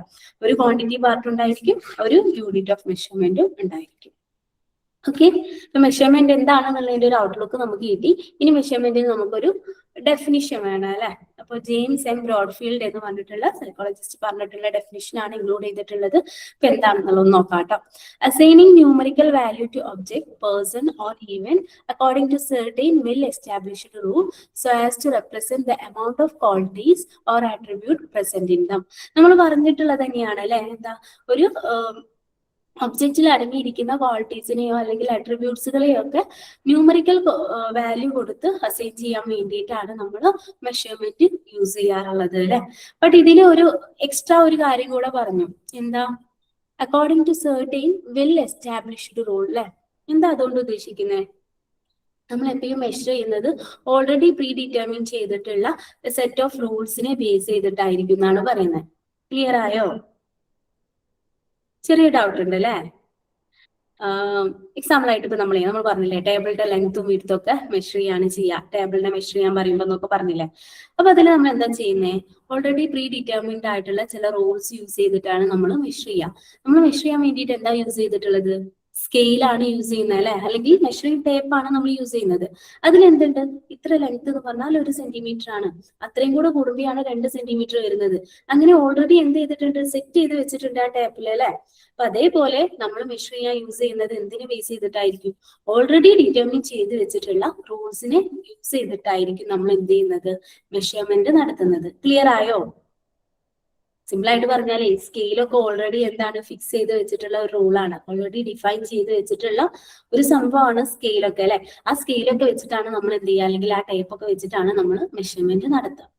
ക്ലിയർ ആണോ? ഡൗട്ട് ഉണ്ടോ ആ ഒരു പോയിന്റ്? ഡെഫിനിഷൻ ക്ലിയർ ആയോ? Clear ആണ് മാം. Okay. Assigning numerical value to object, person, or event according to certain well-established rules so as to represent the amount of qualities or attribute present in them. അല്ലെ, അതായത് നമ്മൾ 3 point ആണ് mainly പറഞ്ഞിട്ടുള്ളത്. നമുക്കൊരു ഒബ്ജക്റ്റിനെയും direct ആയിട്ട് measure ചെയ്യാൻ പറ്റില്ല, പകരം നമ്മൾ അതിലുള്ള അട്രിബ്യൂട്ട്സുകളെയൊക്കെയാണ് മെഷർ ചെയ്യുന്നത്. അതുപോലെ തന്നെ ഈ ഒരു മെഷർമെന്റ് എന്ന് പറഞ്ഞിട്ടുള്ള പ്രോസസ്സിൽ മെയിൻലി ഇൻവോൾവ് ചെയ്യുന്നത് എന്താണ്, ആ ഒരു അട്രിബ്യൂട്ട്സിന് നമ്മൾ കുറച്ച് ന്യൂമറിക്കൽ വാല്യൂസ് അസൈൻ ചെയ്യുക എന്നുള്ളതാണ്. ഈ മെഷർമെന്റ് നടക്കുന്നത്, അല്ലെങ്കിൽ നമ്മൾ കുറച്ച് ന്യൂമറിക്കൽ വാല്യൂ അസൈൻ ചെയ്യുന്നത് ഓൾറെഡി എസ്റ്റാബ്ലിഷ് ചെയ്തിട്ടുള്ള കുറച്ച് റൂൾസുകളെ ബേസ് ചെയ്തിട്ടാണ്, അല്ലെങ്കിൽ ഓൾറെഡി ഉണ്ടാക്കിയിട്ടുള്ള കുറച്ച് റൂൾസിനെ ബേസ് ചെയ്തിട്ടാണ് നമ്മൾ ഉണ്ടാക്കുന്നത്. അതായത് 1 സെന്റിമീറ്റർ എന്നൊക്കെ പറഞ്ഞിട്ടുണ്ടെങ്കിൽ ഇത്രയും ലെങ്ത് ആണ്, അതുപോലെ 1 ഇയർ എന്ന് പറഞ്ഞിട്ടുണ്ടെങ്കിൽ ഇത്രയും ബേസ് ആണ്. അതൊക്കെ എന്ത് ചെയ്തിട്ടുണ്ട്, ഓൾറെഡി എസ്റ്റാബ്ലിഷ് ചെയ്ത് വെച്ചിട്ടുള്ള റൂൾസ് ആണ് അല്ലെ. അപ്പൊ അതിനെ ബേസ് ചെയ്തിട്ടാണ് നമ്മൾ എന്ത് ചെയ്യുന്നത്, മെഷർമെന്റ് നടത്തുന്നത് എന്നാണ് പറയുന്നത്. ഓക്കെ, ക്ലിയർ ആയത് വിചാരിക്കുന്നു കേട്ടോ. ഇനി നെക്സ്റ്റ് നമുക്ക് നോക്കാനുള്ളത് ടൈപ്പ് ഓഫ് മെഷർമെന്റിനെ കുറിച്ചിട്ടാണ്. Type of measurement direct, indirect and relative, അങ്ങനെ 3 ടൈപ്പ് ഓഫ് മെഷർമെന്റുകളാണ് നിങ്ങൾക്ക് പഠിക്കാനുള്ളത്. ഓക്കെ, ഡയറക്റ്റ് മെഷർമെന്റ് എന്താണെന്നുള്ളത് നോക്കാം കേട്ടോ. ഡയറക്റ്റ് എന്ന് പറഞ്ഞിട്ടുണ്ടെങ്കിൽ സിംപ്ലസ്റ്റ് മെത്തേഡ് ഓഫ് മെഷർമെന്റ് ആണ്. അതിൽ മെയിൻലി നടക്കുന്നത്, നമുക്ക് എന്തിന്റെയാണോ ന്യൂമറിക്കൽ വാല്യൂ കിട്ടേണ്ടത്, അല്ലെങ്കിൽ ഏത് ഒബ്ജക്റ്റിനെയാണോ നമുക്ക് മെഷർ ചെയ്യേണ്ടത്, അത് അപ്രോപ്രിയേറ്റ് ടൂൾ യൂസ് ചെയ്തിട്ട് പ്രത്യേകിച്ച് കാൽക്കുലേഷൻസ് ഒന്നും ഇല്ലാതെ ഡയറക്റ്റ് ആയിട്ട് മെഷർ ചെയ്യുന്നുണ്ടെങ്കിൽ അങ്ങനെയുള്ള മെഷർമെന്റുകളെയാണ് നമ്മൾ ഡയറക്റ്റ് മെഷർമെന്റ് എന്ന് പറയാം. ഫോർ എക്സാമ്പിൾ, നമ്മൾ ടേബിളിന്റെ ഹൈറ്റും വിഡ്ത്തും ഒക്കെ പറഞ്ഞില്ലേ, അല്ലെങ്കിൽ നമ്മൾ ഒരു പേഴ്സന്റെ വെയിറ്റ്, അതൊക്കെ എന്താ, നമ്മൾ ഡയറക്റ്റ് ആയിട്ട് കാൽക്കുലേഷൻ ഒന്നും ഇല്ലാതെ സ്കെയിൽ എന്ന് പറഞ്ഞിട്ടുള്ള, അല്ലെങ്കിൽ മെഷറിംഗ് ടേപ്പ് എന്ന് പറഞ്ഞിട്ടുള്ള ഒരു ടൂൾ വെച്ചിട്ട് ഡയറക്റ്റ് ആയിട്ട് മെഷർ ചെയ്തെടുക്കാണ് ചെയ്തിട്ടുള്ളത് അല്ലെ. അപ്പൊ അങ്ങനെയുള്ള മെഷർമെന്റിനെയാണ് നമ്മൾ ഡയറക്റ്റ് മെഷർമെന്റ് എന്ന് പറയുന്നത്. ഇതിൽ വേറൊരു പോയിന്റ് കൂടെ പറഞ്ഞു അല്ലെ, വിത്തൗട്ട് എനി കാൽക്കുലേഷൻ എന്ന് പറഞ്ഞത് എന്താ, നമ്മൾ സ്കെയിലൊക്കെ വെച്ചിട്ട് മെഷർ ചെയ്യുമ്പോൾ നമുക്ക് എന്തിന്റെ ആവശ്യമില്ല, നമ്മൾ എന്തെങ്കിലും ഇക്വേഷൻ സോൾവ് ചെയ്യേണ്ട ആവശ്യമൊന്നുമില്ല അല്ലെ. അതായത് x+2y = അങ്ങനെ പറയുന്ന ടൈപ്പ് ഓഫ് ഇക്വേഷൻസ് ഒന്നും നമ്മൾ സോൾവ് ചെയ്യുന്നില്ല. നമ്മൾ മെഷറിംഗ് ടൂൾ യൂസ് ചെയ്തിട്ട്, ഒരു അപ്രോപ്രിയേറ്റ് ആയിട്ടുള്ള ടൂൾ യൂസ് ചെയ്ത് ഡയറക്റ്റ് ആയിട്ട് മെഷർ ചെയ്യാണ് ചെയ്യുന്നത്. ഓക്കെ, അപ്പൊ അതാണ് ഫസ്റ്റ് മെത്തേഡ്, അല്ലെങ്കിൽ ഫസ്റ്റ് ടൈപ്പ് ഓഫ് മെഷർമെന്റ് എന്ന് പറഞ്ഞിട്ടുണ്ടെങ്കിൽ. സെക്കൻഡ് വരുന്നത് ഇൻഡയറക്റ്റ് മെഷർമെന്റ് ആണ്. അതായത് ചില മെഷർമെന്റുകളിലെ നമുക്ക് ഡയറക്റ്റ് ആയിട്ട് മെഷർ ചെയ്യാൻ വേണ്ടിയിട്ട് പറ്റില്ല, പകരം നമ്മൾ എന്താ ചെയ്യാന്ന് വെച്ചാൽ അത് പ്രൊഡ്യൂസ് ചെയ്യുന്ന കുറച്ച് എഫക്റ്റുകളെയാണ് മെഷർ ചെയ്യാം. എക്സാമ്പിൾ ആയിട്ട് നോക്കുകയാണെങ്കിൽ ഹീറ്റ്, കോൾഡ്, ലൈറ്റ്, സൗണ്ട് ഒക്കെ നമുക്ക് ഡയറക്റ്റ് ആയിട്ട് മെഷർ ചെയ്യാൻ പറ്റില്ല. ചിലപ്പോൾ നിങ്ങൾക്ക് തോന്നാം സൗണ്ട് ഒക്കെ ഡയറക്റ്റ് ആയിട്ട് മെഷർ ചെയ്യാലോ, നമ്മൾ സൗണ്ട് കേൾക്കുന്നുണ്ട്, നമ്മൾ അതിന് മെഷർ ചെയ്യാറുണ്ട്, പിന്നെ എന്താ ഈ ഡയറക്റ്റ് ആയിട്ട് സൗണ്ട് ഒന്നും മെഷർ ചെയ്യാൻ പറ്റില്ല എന്ന് പറയുന്നത്. അതുപോലെ ഹീറ്റ് ഒക്കെ നമ്മൾ എന്ത് ചെയ്യാറുണ്ട്, മെഷർ ചെയ്യാറുണ്ട് അല്ലെ. എന്താ ചെയ്യുന്നത്, നമ്മൾ തെർമോമീറ്റർ ഒക്കെ യൂസ് ചെയ്തിട്ട് മെഷർ ചെയ്യാറുണ്ടല്ലോ. അപ്പൊ എങ്ങനെയാ ഡയറക്റ്റ് ആയിട്ട് എല്ലാം മെഷർ ചെയ്യുന്നതെന്ന് പറയുന്നത്, ഒരു കൺഫ്യൂഷൻ വരാം അല്ലെ. ബട്ട് ആക്ച്വലി നമ്മൾ സൗണ്ടിനെ മെഷർ ചെയ്യാന്നൊക്കെ പറയുമ്പോൾ നമ്മൾ ചെയ്യുന്നത് സൗണ്ട് പ്രൊഡ്യൂസ് ചെയ്യുന്ന കുറച്ച് എഫക്റ്റുകളെയാണ് നമ്മൾ അവിടെ മെഷർ ചെയ്യുന്നത്. സൗണ്ട് പ്രൊഡ്യൂസ് ചെയ്യുന്ന ലൗഡ്നെസ്, അല്ലെങ്കിൽ ആംപ്ലിറ്റ്യൂഡ്, പിച്ച്, അങ്ങനെയുള്ള കുറച്ച് ക്വാളിറ്റീസിനെയാണ് നമ്മൾ ഇവിടെ മെഷർ ചെയ്യുന്നത്. അല്ലാതെ സൗണ്ടിനെ നമ്മൾ എന്ത് ചെയ്യുന്നില്ല, ഡയറക്റ്റ് ആയിട്ട് മെഷർ ചെയ്യുന്നില്ല. ഇനി ഹീറ്റിന്റെ കേസിൽ നോക്കുമ്പോൾ ഹീറ്റിനെ അല്ല നമ്മൾ മെഷർ ചെയ്യുന്ന, ഹീറ്റ് പ്രൊഡ്യൂസ് ചെയ്യുന്ന ഹോട്ട്നെസ്സിനെയാണ് നമ്മൾ മെഷർ ചെയ്യുന്നത്. കോൾഡിന്റെ കേസിൽ തന്നെയാ, കോൾഡ്നെസ്സിനെയാണ് നമ്മൾ മെഷർ ചെയ്യുന്നത്. അതായത് നമ്മൾ അവിടെ ഡയറക്റ്റ് ആയിട്ടല്ല മെഷർ ചെയ്യുന്നത്, അത് പ്രൊഡ്യൂസ് ചെയ്യുന്ന കുറച്ച് എഫക്റ്റുകളെയാണ് മെഷർ ചെയ്യുന്നത്. അതാണ് ഇൻഡയറക്റ്റ് മെഷർമെന്റ് എന്നുള്ളതുകൊണ്ട് ഉദ്ദേശിക്കുന്നത് കേട്ടോ. തേർഡ് വൺ റിലേറ്റീവ് മെഷർമെന്റ് ആണ്. അതായത് ഡയറക്റ്റ് ആയിട്ടും അല്ലെങ്കിൽ ഇൻഡയറക്റ്റ് ആയിട്ടും അല്ലാതെ മൂന്നാമതായിട്ട് വരുന്ന ഒരു മെത്തേഡാണ് റിലേറ്റീവ് മെഷർമെന്റ് എന്ന് പറഞ്ഞിട്ടുണ്ടെങ്കിൽ റിലേറ്റീവ് മെഷർമെന്റിൽ നമ്മൾ ചെയ്യുന്നത് value of the quantity to be measured is compared with known value of the same quantity or other quantity practically related to it. അതായത് ചില ക്വാണ്ടിറ്റീസ് നമുക്ക് ഡയറക്റ്റ് ആയിട്ട് മെഷർ ചെയ്യാൻ പറ്റില്ല, അല്ലെങ്കിൽ അത് പ്രൊഡ്യൂസ് ചെയ്യുന്ന കുറച്ച് എഫക്റ്റുകളെ ബേസ് ചെയ്തിട്ട് നമുക്ക് എന്ത് ചെയ്യാൻ പറ്റില്ല, മെഷർ ചെയ്യാൻ വേണ്ടിയിട്ട് പറ്റില്ല. ഫോർ എക്സാമ്പിൾ ആയിട്ട് കൊടുത്തിട്ടുള്ളത് ഇന്റലിജൻസ് ഒക്കെയാണ്. ഇന്റലിജൻസ് നമുക്ക് ഡയറക്റ്റ് ആയിട്ട് മെഷർ ചെയ്യാൻ പറ്റുമോ? ഒരു കുട്ടിയെ കണ്ടിട്ട് ഞാൻ പറയാം, ആളെ കണ്ടിട്ട് തോന്നുന്നത് അത്യാവശ്യം നല്ല ഇന്റലിജന്റ് ഉള്ള ആൾക്ക് നമുക്കൊരു 75% ഒക്കെ കൊടുക്കാം, അങ്ങനെ പറയാൻ പറ്റുമോ? ഒരാളെ ഡയറക്റ്റ് ഒബ്സർവ് ചെയ്തിട്ട് ഇനി ഡയറക്റ്റ് മെഷർ ചെയ്യാൻ പറ്റുമോ? ഇല്ല അല്ലെ. അല്ലെങ്കിൽ എന്ത് ചെയ്യാൻ പറ്റുമോ? ആള് പ്രൊഡ്യൂസ് ചെയ്യുന്ന എന്തെങ്കിലും ക്വാണ്ടിറ്റീസിനെ ബേസ് ചെയ്തിട്ട്, അതായത് ആള് ഭയങ്കരമായിട്ട് നല്ല ലെവലിൽ നിൽക്കുന്നുണ്ട്, അല്ലെങ്കിൽ ക്ലാസ് ഒക്കെ നല്ല രീതിക്ക് ശ്രദ്ധിക്കുന്നുണ്ട്, അപ്പൊ അങ്ങനെ ഒബ്സർവ് ചെയ്തിട്ട് എനിക്ക് എന്ത് ഇൻഡയറക്റ്റ് ആയിട്ട് ആൾ പ്രൊഡ്യൂസ് ചെയ്യുന്ന കുറച്ച് എഫക്റ്റുകളെ ബേസ് ചെയ്തിട്ട് ആളുടെ കുറച്ച് പെരുമാറ്റങ്ങൾ നോക്കിയിട്ട് എനിക്ക് പറയാൻ പറ്റുമോ ആളുടെ ഇന്റലിജൻസ് പ്രോപ്പർ ആയിക്കൊള്ളണമെന്നില്ല അല്ലെ. ചിലപ്പോ എന്ത് ചെയ്യുന്നുണ്ടാവും, ചില ബിരുദന്മാരുണ്ടായിരിക്കും, അവര് എന്താ ക്ലാസ്സിലൊക്കെ നല്ല രീതിക്ക് ഇരിക്കും, നല്ലോണം അറിയാന്നുള്ള ലെവലിൽ ഇങ്ങനെ അഭിനയിച്ചിട്ടൊക്കെ ഇരിക്കും. ബട്ട് ലാസ്റ്റ് എക്സാം പേപ്പർ ഒക്കെ വരുമ്പോഴായിരിക്കും നമുക്ക് മനസ്സിലാവുന്ന അവർക്കൊന്നും അറിയുന്നുണ്ടായിരിക്കില്ല, എനിക്കൊന്നും അറിയില്ലല്ലോ എന്നുള്ളത് ടീച്ചർ മനസ്സിലാക്കുമോ എന്ന് വിചാരിച്ചിട്ട് അങ്ങനെ ആക്ട് ചെയ്തിരിക്കുന്ന ഒരുപാട് കുട്ടികൾ ഉണ്ടായിരിക്കും അല്ലെ. അപ്പൊ നമുക്ക് എന്ത് ചെയ്യാൻ പറ്റില്ല, ഒബ്സർവേഷൻ ത്രൂ ഒന്നും നമുക്ക്, അല്ലെങ്കിൽ അവർ പ്രൊഡ്യൂസ് ചെയ്യുന്ന കുറച്ച് എഫക്റ്റുകളെ ബേസ് ചെയ്തിട്ടൊന്നും നമുക്ക് ഇന്റലിജൻസ് ഒന്നും അളക്കാൻ വേണ്ടിയിട്ട് പറ്റില്ല. പകരം നമ്മൾ എന്താ ചെയ്യാ, ഓൾറെഡി പ്രീ ഡിറ്റർമിൻ ചെയ്ത് വെച്ചിട്ടുള്ള കുറച്ച് ക്വാണ്ടിറ്റീസിനെ, അല്ലെങ്കിൽ കുറച്ച് സെയിം ക്വാണ്ടിറ്റിനെ കുറച്ച് ഓൾറെഡി അറിയുന്ന കുറച്ച് വാല്യൂസ് ഉണ്ടായിരിക്കും, അല്ലെങ്കിൽ എന്ത് ചെയ്യാൻ പറ്റും, നമുക്ക് ചെറിയ ഇന്റലിജൻസ് മെഷർ ചെയ്യാൻ ആവശ്യമായിട്ടുള്ള കുറച്ച് ക്വസ്റ്റ്യൻസ് ഒക്കെ കൊടുത്തിട്ട് അതിനെ ആൻസർ ചെയ്യുന്ന ഫോർമാറ്റിലൊക്കെ ചെയ്യാം അല്ലെ. അപ്പോൾ മെയിൻലി നമ്മൾ എന്താ, value of the quantity to be measured is compared with known value of the same quantity or other quantity practically related to it.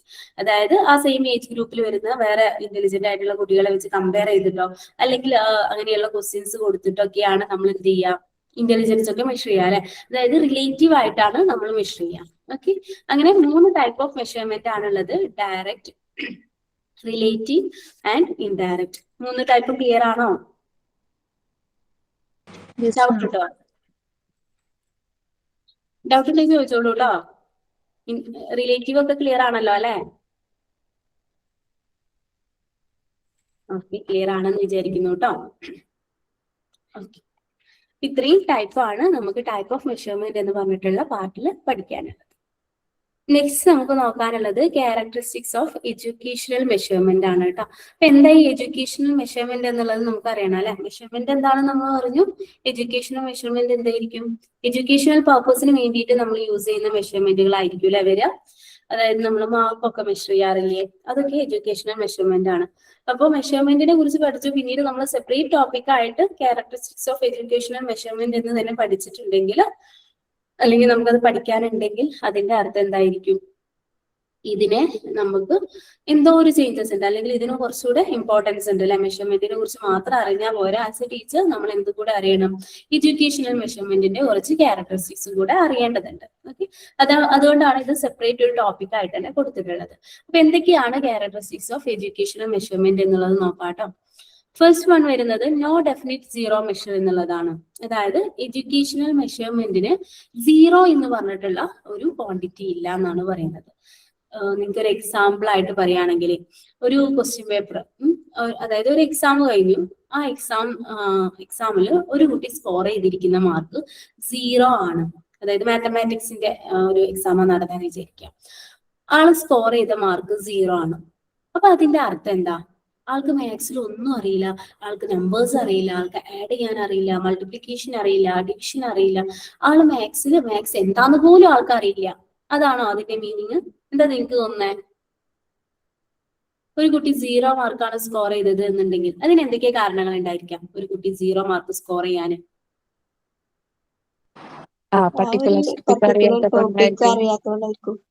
Proper ആയിട്ട് അറിയാത്തോണ്ടായിരിക്കും. പിന്നെയോ? അറിയുന്ന കാര്യങ്ങൾ അപ്ലൈ ചെയ്യാൻ അറിയാത്തോണ്ടായിരിക്കും. അതെ, ചിലപ്പോൾ ആ കുട്ടിക്ക് കാര്യങ്ങൾ അറിയണ്ടായിരിക്കും, പക്ഷെ എക്സാമിന്റെ സ്ട്രെസ് ഒക്കെ കാരണം ആൾക്കത് എഴുതി വെക്കാൻ കഴിയുന്നുണ്ടായിരിക്കില്ല അല്ലെ. ചില കുട്ടികൾക്ക് ഉണ്ടായിരിക്കും സ്ട്രെസ് അടിച്ച് ടെൻഷൻ അങ്ങനെ കയറിയിട്ട് കൈയൊക്കെ വിറച്ച് ഒന്നും എഴുതാൻ പറ്റാത്ത ബോധം കെട്ട് നിൽക്കുന്ന ടൈപ്പ് കുട്ടികളൊക്കെ ഉണ്ടായിരിക്കില്ല. മെന്റലി അവർക്ക് എന്ത് ചെയ്യാൻ പറ്റില്ല, എക്സാമിനോടുള്ള പേടി കാരണം പ്രോപ്പർ ആയിട്ട് എന്ത് ചെയ്യാൻ പറ്റിക്കൊള്ളണം എന്നില്ല, അത് അറിയുന്ന കാര്യങ്ങൾ തന്നെ അപ്ലൈ ചെയ്യാൻ പറ്റിക്കൊള്ളണം എന്നില്ല അല്ലെ.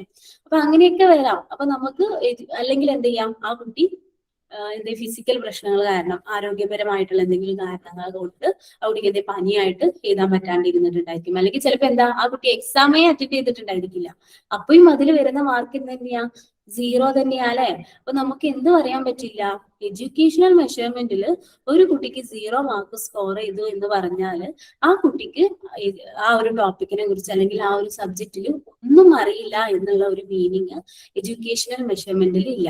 ബട്ട് നോർമൽ മെഷർമെന്റിൽ എന്താ, 0 ആണ് മെഷർമെന്റ് എന്ന് പറഞ്ഞാൽ എന്താ, അവിടെ അളവില്ല എന്നാണ് നോർമൽ മെഷർമെന്റിൽ മീനിങ് വരിക അല്ലെ. ബട്ട് എഡ്യൂക്കേഷണൽ മെഷർമെന്റിൽ വരുമ്പോൾ 0 എന്ന് പറഞ്ഞിട്ടുള്ള ഒരു മെഷർ അവിടെ ഇല്ല. No definite 0 measure. അതായത് എക്സാം എഴുതാത്ത കുട്ടികൾക്കും പ്രോപ്പർ ആയിട്ട് അറിഞ്ഞിട്ടും അത് അപ്ലൈ ചെയ്യാൻ പറ്റാത്ത കുട്ടികൾക്കൊക്കെ 0 കിട്ടാം അല്ലെ. അതുകൊണ്ട് 0 എന്നുള്ള ഒരു മെഷർ വരുമ്പോൾ അതിന്റെ അർത്ഥം ആ കുട്ടിക്ക് ആ ടോപ്പിക്കിനെ കുറിച്ച് ഒന്നും അറിയില്ല എന്നുള്ളതല്ല, അതിന് മേ ബി വേറെ എന്തെങ്കിലും കാരണങ്ങൾ ഉണ്ടായിരിക്കാം എന്നുള്ളതാണ് അല്ലെ. Measurement in education are not precise and accurate, they are simply relative measure. നമ്മളൊരു എഡ്യൂക്കേഷണൽ മെഷർമെന്റ് എടുക്കുമ്പോൾ അത് കറക്റ്റ് ആണെന്ന് നമുക്ക് പറയാൻ പറ്റില്ല. അത് മേ ബി എന്തായിരിക്കാം, റിലേറ്റീവ് മെഷർ ആയിരിക്കാം അല്ലെ. കാരണം എന്താ, ഒരു കുട്ടിക്ക് അത്യാവശ്യം നല്ലോണം പഠിക്കുന്ന കുട്ടികൾക്ക് തന്നെ എന്തെങ്കിലും അസുഖങ്ങളൊക്കെ ഉണ്ടായി കഴിഞ്ഞാൽ അവർക്ക് എന്ത് ചെയ്യാൻ പറ്റിക്കോണമെന്നില്ല, എക്സാമിൽ പ്രോപ്പറായിട്ട് ചെയ്യാൻ പറ്റിക്കൊള്ളണമെന്നില്ല, പ്രോപ്പറായിട്ട് മാർക്ക് സ്കോർ ചെയ്യാൻ പറ്റിക്കൊള്ളണമെന്നില്ല. ഓക്കെ, അപ്പൊ അങ്ങനെ ഒരുപാട് കാരണങ്ങൾ കൊണ്ട് എഡ്യൂക്കേഷണൽ മെഷർമെന്റിൽ നമുക്ക് കിട്ടുന്ന മെഷർ അക്യുറേറ്റ് ആണ്, പ്രിസൈസ് ആണ്, അത് തന്നെയാണ് ആ കുട്ടീന്റെ മാർക്ക്, അല്ലെങ്കിൽ ആ കുട്ടിക്ക് അത്ര മാത്രമേ അറിയുള്ളൂ എന്നുള്ള ഒരു കൺക്ലൂഷനിൽ നമുക്ക് എത്തിച്ചേരാൻ വേണ്ടിയിട്ട് പറ്റില്ല. അത് റിലേറ്റീവ് മെഷർ ആണെന്നേ പറയാൻ പറ്റുള്ളൂ. പല കാരണങ്ങൾ കൊണ്ട് ആ കുട്ടിക്ക് അന്നത്തെ എക്സാമിൽ അത്രേ സ്കോർ ചെയ്യാൻ പറ്റിയുള്ളൂ, അങ്ങനെ നമുക്ക് പറയാൻ വേണ്ടിയിട്ട് പറ്റുള്ളൂ. ഓക്കെ, അതുപോലെ തന്നെ unit are not of equal interval. അതായത് ഒരു എക്സാമ്പിൾ ആയിട്ട് പറയുകയാണെങ്കിൽ, ഓക്കെ, അതുപോലെ തന്നെ നമ്മൾ പറയാറുണ്ട് കേട്ടോ, educational measurement is a means not a end എന്ന് പറയാറുണ്ട് കേട്ടോ. അത് ലാസ്റ്റ് പറയുന്നുണ്ട് എന്താ സംഭവം എന്നുള്ളത് ഞാൻ പറഞ്ഞുതരാം. Unit are not of equal interval. Educational മെഷർമെന്റിലെ യൂണിറ്റ്സ് ഈക്വൽ ഇന്റർവെല്ലിലല്ല വരുന്നത്. അത് ഉദ്ദേശിക്കുന്നത് എന്താന്ന് വെച്ചാൽ, ഇപ്പൊ നമ്മൾ പറഞ്ഞില്ലേ, ടേബിളൊക്കെ മെഷർ ചെയ്യുമ്പോൾ നമ്മൾ സ്കെയിലൊക്കെ യൂസ് ചെയ്യും. സ്കെയിൽ എന്താ, 1 സെന്റിമീറ്റർ, 2 സെന്റിമീറ്റർ, 3 സെന്റിമീറ്റർ, എല്ലാത്തിനും ഈക്വൽ ഇന്റർവെല്ലിലാണ് വരിക അല്ലെ. 1 സെന്റിമീറ്ററിന്റെ കൂടെ അത്ര തന്നെ കൂട്ടിയാലാണ് 2 സെന്റിമീറ്റർ കിട്ടുക. അതായത് മെഷർമെന്റിന് വേണ്ടി നമ്മൾ യൂസ് ചെയ്യുന്നത് എന്താ, ഈക്വൽ ഇന്റർവെല്ലിലുള്ള സെറ്റ് ഓഫ് റൂൾസ്, അതിനെയാണ് നമ്മൾ മെഷർമെന്റിന് വേണ്ടിയിട്ട് യൂസ് ചെയ്യുക അല്ലെ. ബട്ട് എഡ്യൂക്കേഷണൽ മെഷർമെന്റിന്റെ കേസിൽ നോക്കുമ്പോൾ അങ്ങനെ നമുക്ക് ഈക്വൽ ഇന്റർവെല്ലിലുള്ളതല്ല യൂസ് ചെയ്യാം. എന്താ അതുകൊണ്ട് ഉദ്ദേശിക്കുന്നത്, the mark obtained by a student in different subject of study as well as the mark obtained by the students in the same subject studying different session could not be compared. അതായത് നമ്മൾ ഒരു കുട്ടിയുടെ mark, ആ ഒരു കുട്ടി score ചെയ്തിട്ടുള്ള different സബ്ജക്റ്റിലുള്ള മാർക്കിനെയും അല്ലെങ്കിൽ എന്താ സെയിം സബ്ജക്റ്റ് തന്നെ ഡിഫറെന്റ് സെക്ഷനിൽ പഠിപ്പിക്കുന്ന കുട്ടികളുടെ മാർക്കിനെയും ഒന്നും നമുക്ക് കമ്പയർ ചെയ്ത് പറയാൻ വേണ്ടിയിട്ട് പറ്റില്ല. അതായത് ഡിഫറെന്റ് ടീച്ചേഴ്സ് പഠിപ്പിക്കുന്ന അല്ലെങ്കിൽ എന്താ സെയിം ഗ്രേഡിൽ തന്നെയുള്ള ഡിഫറെന്റ് സെക്ഷനിൽ പഠിപ്പിക്കുന്ന കുട്ടികൾ, അവരുടെ മാർക്കിലൊന്നും നമുക്ക് കമ്പയർ ചെയ്ത് പറയാൻ വേണ്ടിയിട്ട് പറ്റില്ല എന്നുള്ളതാണ്. അതായത് എന്താ, ഇപ്പൊ നമ്മൾ സെന്റിമീറ്റർ ഒക്കെ ആണെങ്കിൽ 1 സെന്റിമീറ്റർ 2 സെന്റിമീറ്റർ എന്ന് പറഞ്ഞാൽ എന്താ, അതൊരു ഫിക്സഡ് ഇന്റർവെല്ലിൽ വരുന്നതാണ് അല്ലെ. പക്ഷെ എഡ്യൂക്കേഷന്റെ കേസിൽ നമുക്ക് അങ്ങനെ കമ്പയർ ചെയ്ത് പറയാൻ പറ്റില്ല. ആ കുട്ടിക്ക് ഇത്ര മാർക്ക്, ഈ കുട്ടിക്ക് ഇത്ര മാർക്ക്, അത് രണ്ടും സെയിം ആണ് എന്നുള്ള ലെവലിൽ നമുക്ക് പറയാൻ പറ്റില്ല. സെയിം സബ്ജക്റ്റിൽ വരുന്ന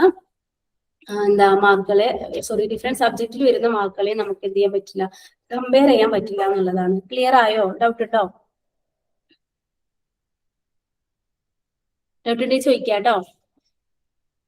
ഓക്കെ, ഞാൻ ഉദ്ദേശിക്കുന്ന കാര്യം അതുപോലെ നിങ്ങൾക്ക് മനസ്സിലായിട്ടുണ്ടോ എന്ന് ചെക്ക് ചെയ്യാൻ വേണ്ടിയിട്ടാണ്, നിങ്ങൾ അസസ് ചെയ്യാൻ വേണ്ടിയിട്ടാണ് ഞാൻ ഡൗട്ട് ഉണ്ടോ എന്ന് ചോദിക്കുന്നത് കേട്ടോ. അപ്പൊ നിങ്ങൾ പറയാം.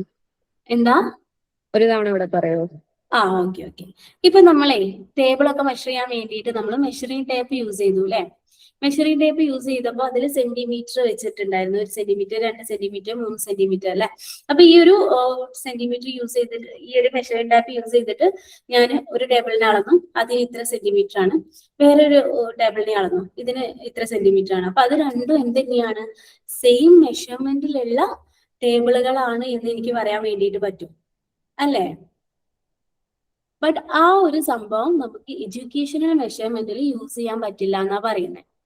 Okay, the mark obtained by a student in different subject of study as well as the mark obtained by the students in the same subject studying different section could not be compared. അതായത് ഒരു കുട്ടിയുടെ different സബ്ജക്റ്റുകളിലുള്ള മാർക്കുകൾ നമുക്ക് എന്ത് ചെയ്യാൻ പറ്റില്ല, compare ചെയ്ത് പറയാൻ പറ്റില്ല എന്നാ പറയുന്നത്. ആ കുട്ടി മാത്സിൽ എന്ത് ചെയ്തു, ഒരു മാർക്ക് സ്കോർ ചെയ്തു, ഇംഗ്ലീഷിൽ വേറൊരു മാർക്ക് സ്കോർ ചെയ്തു. ആ രണ്ട് മാർക്കുകളും സെയിം ആണ്, അല്ലെങ്കിൽ ആ രണ്ട് സബ്ജക്റ്റിലും ആൾക്കുള്ള അറിവുകൾ സെയിം ആണ് എന്നുള്ള ലെവലിൽ നമുക്ക് പറയാൻ പറ്റില്ല എന്നാ പറയുന്നത്. ക്ലിയർ ആയോ? ഡൗട്ട് ഉണ്ട്? സ്റ്റിൽ ഡൗട്ട് ഉണ്ടോ? സിമ്പിൾ ആയിട്ട് പറയുകയാണെങ്കിലേ, നമ്മൾ ഈ ടേബിളൊക്കെ മെഷർ ചെയ്യുമ്പോൾ കിട്ടുന്ന അളവ് അത് കറക്റ്റ് ആണ്, ഈ ടേബിളും സെയിം ആണ് എന്നുള്ള ലെവലിൽ നമുക്ക് പറയാൻ പറ്റും. പക്ഷെ എഡ്യൂക്കേഷന്റെ കേസിൽ നമുക്ക് അങ്ങനെ സെയിം ആണെന്ന് പറയാൻ പറ്റില്ല എന്നാ പറയുന്നത്. നമ്മൾ ഡിഫറെന്റ് സബ്ജക്റ്റുകളെ നമ്മൾ കമ്പയർ ചെയ്ത്, ഡിഫറെന്റ് സബ്ജക്റ്റിൽ കിട്ടിയിട്ടുള്ള മാർക്കുകളെ നമുക്ക് എന്ത് ചെയ്യാൻ പറ്റില്ല, കമ്പയർ ചെയ്തിട്ടൊന്നും പറയാൻ പറ്റില്ല എന്നാ പറയുന്നത്. അതായത് ഒരു കുട്ടിക്ക് ഒരു സബ്ജക്റ്റിൽ കിട്ടുന്ന മാർക്കും വേറെ സബ്ജക്റ്റിൽ വരുന്ന മാർക്കുകളും തമ്മിൽ അതിന്റെയൊക്കെ ആസ്പെക്റ്റുകൾക്ക് ഒരുപാട് ഡിഫറൻസ് ഉണ്ട്. Okay, unit are not of equal interval എന്നുള്ളതാണ് പറയുന്നത്. ഓക്കെ, എഡ്യൂക്കേഷണൽ മെഷർമെന്റിൽ യൂണിറ്റ് നമുക്ക് ഈക്വൽ ഇന്റർവെല്ലിലല്ല വരുന്നത് എന്നുള്ളത്. അതായത് ഒരു സബ്ജക്റ്റിനെ നമ്മൾ മെഷർ ചെയ്യാൻ യൂസ് ചെയ്യുന്ന ഇന്റർവെല്ലുകൾ അതേ ലെവലിലല്ല നമ്മൾ വേറൊരു സബ്ജക്റ്റിനെ മെഷർ ചെയ്യാൻ വേണ്ടി യൂസ് ചെയ്യുന്നത്.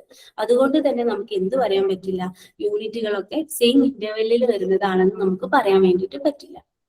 ക്ലിയർ?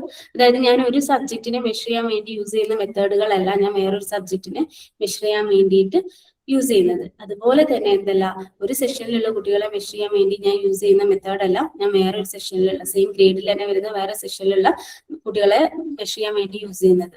അതിന് യൂസ് ചെയ്യുന്ന യൂണിറ്റുകളുടെ ഇന്റർവെല്ലിലും മാറ്റം ഉണ്ടെന്നാ പറയാം. ഇപ്പൊ ഞാൻ മാത്സ് കുട്ടികളെ മെഷർ ചെയ്യാൻ വേണ്ടി യൂസ് ചെയ്യുന്ന മെത്തേഡ് അല്ലല്ലോ ഞാൻ ഇംഗ്ലീഷിന് വേണ്ടി യൂസ് ചെയ്യാം. ഓക്കെ, ക്ലിയർ ആയെന്ന് വിചാരിക്കുന്നു. Okay, fine. ഇനി test in educational measure only the expressed trait or attribute അല്ലെ. അതായത് നമ്മൾ എഡ്യൂക്കേഷനിൽ നമ്മൾ ടെസ്റ്റ് ചെയ്യുന്നത് എന്താ, അല്ലെങ്കിൽ മെഷർ ചെയ്യുന്നത് എന്താണോ കുട്ടികൾ എക്സ്പ്രസ് ചെയ്തിട്ടുള്ളത് അത് മാത്രമാണ് മെഷർ ചെയ്യുന്നത്, അല്ലെങ്കിൽ അത് ആക്ച്വലി അതാണ് അതിന്റെ വാല്യൂ എന്നുള്ളത് നമുക്ക് പറയാൻ പറ്റില്ല എന്നുള്ളതാണ്. ഇപ്പൊ ടേബിളിന്റെ ഒക്കെ ലെങ്ത് നമ്മൾ മെഷർ ചെയ്യുമ്പോൾ 10 സെന്റിമീറ്റർ ആണെന്ന് പറഞ്ഞാൽ അത് 10 സെന്റിമീറ്റർ തന്നെയാണ് അല്ലെ.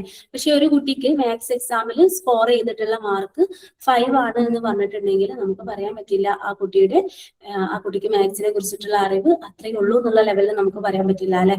നമ്മൾ ഇതിനു മുമ്പ് പറഞ്ഞ പോലെ തന്നെ ആ കുട്ടി എന്താണോ എക്സ്പ്രസ് ചെയ്തിട്ടുള്ളത് അതിനെ ബേസ് ചെയ്തിട്ടാണ് നമ്മൾ എഡ്യൂക്കേഷണൽ മെഷർമെന്റ് നടത്തിയിട്ടുള്ളത്.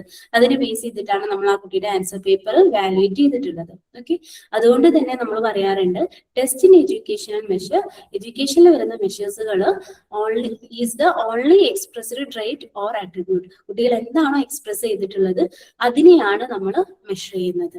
അല്ലാതെ അത് തന്നെയാവണം കുട്ടികളുടെ ആക്ച്വൽ ലെവലിലുള്ളത് എന്നുള്ളത് നമുക്ക് പറയാൻ വേണ്ടിയിട്ട് പറ്റില്ല. In education, attributes are not directly measured. Only the effect of an attribute or behavior are measured. For example, the efficiency of memory of student is measured by making him recall the list of words he has shown once. അതായത് എഡ്യൂക്കേഷനിൽ നമുക്ക് direct ആയിട്ട് measurement possible അല്ല. നമ്മൾ അവർ എന്താണോ express ചെയ്യുന്നത്, എന്താണോ അവരുടെ ബിഹേവിയറിൽ അവർ കാണിക്കുന്നത് അതാണ് നമ്മൾ മെഷർ ചെയ്യുന്നത്. നമ്മൾ മെമ്മറി ഒക്കെ ടെസ്റ്റ് ചെയ്യാൻ വേണ്ടിയിട്ട് നമ്മൾ എന്ത് ചെയ്യും, കുട്ടികൾക്ക് എത്രത്തോളം മെമ്മറി ഉണ്ട് എന്നൊക്കെ ചെക്ക് ചെയ്യാൻ വേണ്ടിയിട്ട് നമ്മൾ അവർ ഓൾറെഡി പഠിച്ചിട്ടുള്ള കുറച്ച് വേർഡ്സിന്റെ ഒക്കെ ലിസ്റ്റ് അവരെ കൊണ്ട് വീണ്ടും പറയിപ്പിക്കും. അങ്ങനെയൊക്കെയാണ് നമ്മൾ എന്ത് ചെയ്യുന്നത്, മെഷർമെന്റ് നടത്തുന്നത്. അതായത് എന്താണ് അവർ ബിഹേവ് ചെയ്യുന്നത്, അല്ലെങ്കിൽ എന്താണ് അവരുടെ ബിഹേവിയറിൽ കാണിക്കുന്നത്, അല്ലെങ്കിൽ എന്ത് എഫക്റ്റ് ആണ് അവരുടെ അട്രിബ്യൂട്ട്സിൽ കാണിക്കുന്നത് എന്നുള്ളതിനെയാണ് നമ്മൾ മെഷർ ചെയ്യുന്നത്. അതായത് ഡയറക്റ്റ് മെഷർമെന്റ് അല്ല എഡ്യൂക്കേഷണൽ മെഷർമെന്റ് ഇൻഡയറക്റ്റ് ആണ് അല്ലെ. അതായത് അവർ പ്രൊഡ്യൂസ് ചെയ്യുന്ന എഫക്റ്റിനെ ബേസ് ചെയ്തിട്ടാണ് നമ്മൾ എഡ്യൂക്കേഷണൽ മെഷർമെന്റ് നടത്താറുള്ളത്. നെക്സ്റ്റ് വരുന്ന ഒരു പോയിന്റ് ആണ് educational measurement is a means and not an end itself. Educational measurement എന്ന് പറഞ്ഞിട്ടുണ്ടെങ്കിൽ അതൊരു വേ ആണ്, അല്ലാതെ അതൊരു അവസാനം അല്ല എന്നാ പറയുന്നത്. അത് ഉദ്ദേശിക്കുന്നത് ഇപ്പൊ ടേബിളിന്റെ മെഷറൊക്കെ 10 എന്ന് പറഞ്ഞാൽ അതൊരു എൻഡ് ആണ് അല്ലെ. 10 എന്ന് പറഞ്ഞാൽ 10 തന്നെയാണ് അതിന്റെ മെഷർമെന്റ്.